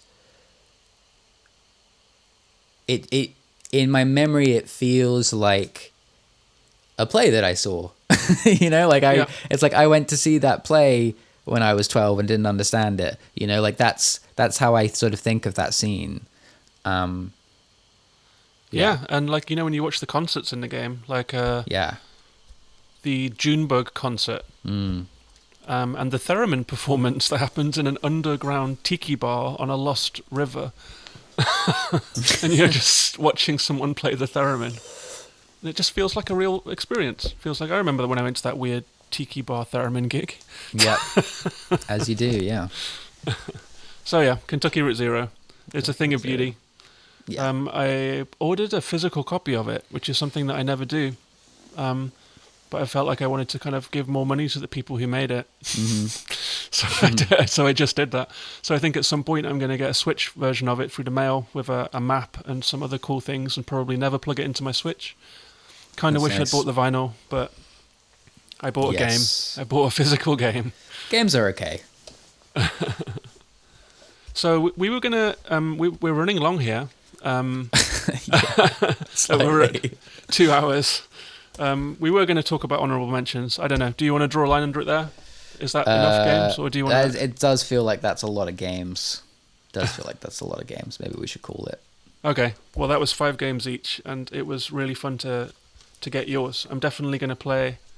I think I'm going to play all 3 of these games that I haven't played that you mentioned. I have... Actually, you know what? I have one more recommendation, because it's on Switch. I don't know if you played it. It's called Wandersong. I have not played it. I think I might have bought this. Was it on sale recently? I don't know. I've been pronouncing it Wandersong in my head. Yeah, I played it about a month ago. It came out, I think, like 2 years ago now. Mm-hmm. But it's probably my favorite game of the year that I've played. And it's wonderful and adorable and heartwarming and heart-wrenching, and I recommend it. It certainly looks... I like the look of the colour palette of it.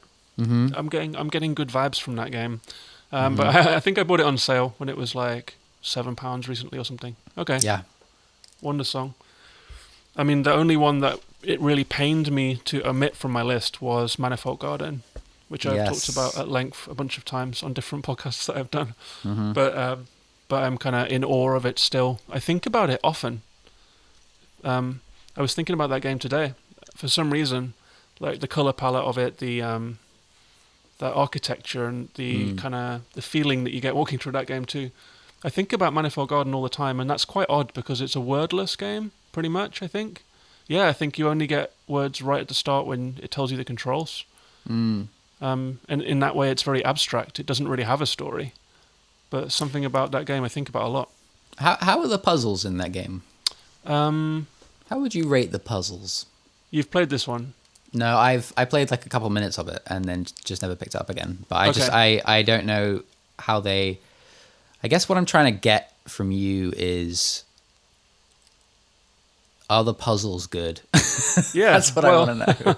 There are moments in this game when you are flying through puzzles quickly, and it's one after the other, and it feels so good.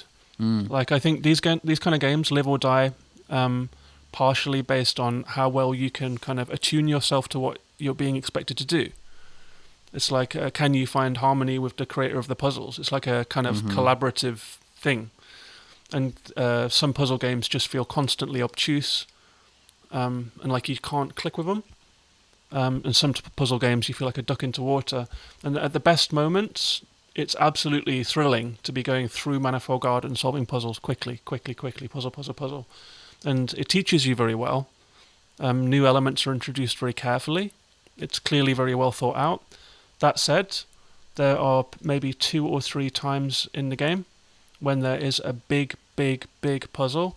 So you're like, okay, I have to solve A, and then I have to solve B, and then I have to solve C, which relates in some way to A, and D, which relates in some way to B, and F, and then suddenly there's a Z, and I was just kind of feeling mad. I was like, he's gone too far. This is one step beyond what one human brain can hold at one time, if you know what I mean. And I've had that feeling before with games like The Witness, for sure. where I felt like maybe it's just beyond my capacity. Maybe I'm not smart enough for these games. Like I've come away thinking that a few times. And in Manifold Garden, I got to the end, but there were a couple of times where I got really frustrated, put it down, and felt kind of mad. And I ended up watching walkthroughs to figure out the solution, and then watched this guy, this kind of puzzle game savant, get stuck in the exact same place as me, pick up the red cube, fall through the endless space, and through complete serendipity landed in the place where we needed to be, and solved the puzzle. And I was like, okay, so it's not just me. This is really fucking hard puzzle, and the space is so big. It starts off in very controlled environments with elements that you can understand, but it ends in vast cathedral-like labyrinths where if something hasn't caught your eye, then you're fucked. I actually went on to Reddit, which I sometimes do at moments of extreme frustration, and posted about this game. It turns out that William Cheer monitors Reddit and replies to comments. And so he came on, and I was like, I can't believe that there's like this stupid fucking orange switch hole that I thought was red. And he came on and replied very politely, and he said, that's a really good point, actually. Maybe we should have used a different switch colour there. That's funny. But yeah, it depends on your attitude to puzzle games. 3 times majorly stuck, vastly frustrated. The majority of it had a great time. Okay. Yeah. But I'd say it's worth it for the aesthetic. Yes. It's a very cool looking game. All right. Well, we've gone on to... This is now the longest ever Gaming in the Wild. We've broken the 2-hour mark. But it was really good to talk to you. And thanks for doing this. Yeah, thank you for having me. It was really good fun to talk about video games that I like.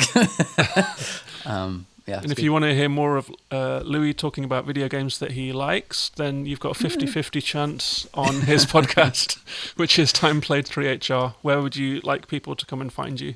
Yeah, I mean, you can just kind of search Time Played 3HR anywhere you like, and we'll pop up. But yeah, Spotify, iTunes, all the places. And then I'm on Twitter as well at Time Played 3HR, and Instagram, Time Played 3HR. Okay, thank you very much, Louis. Thank you very much. Good time.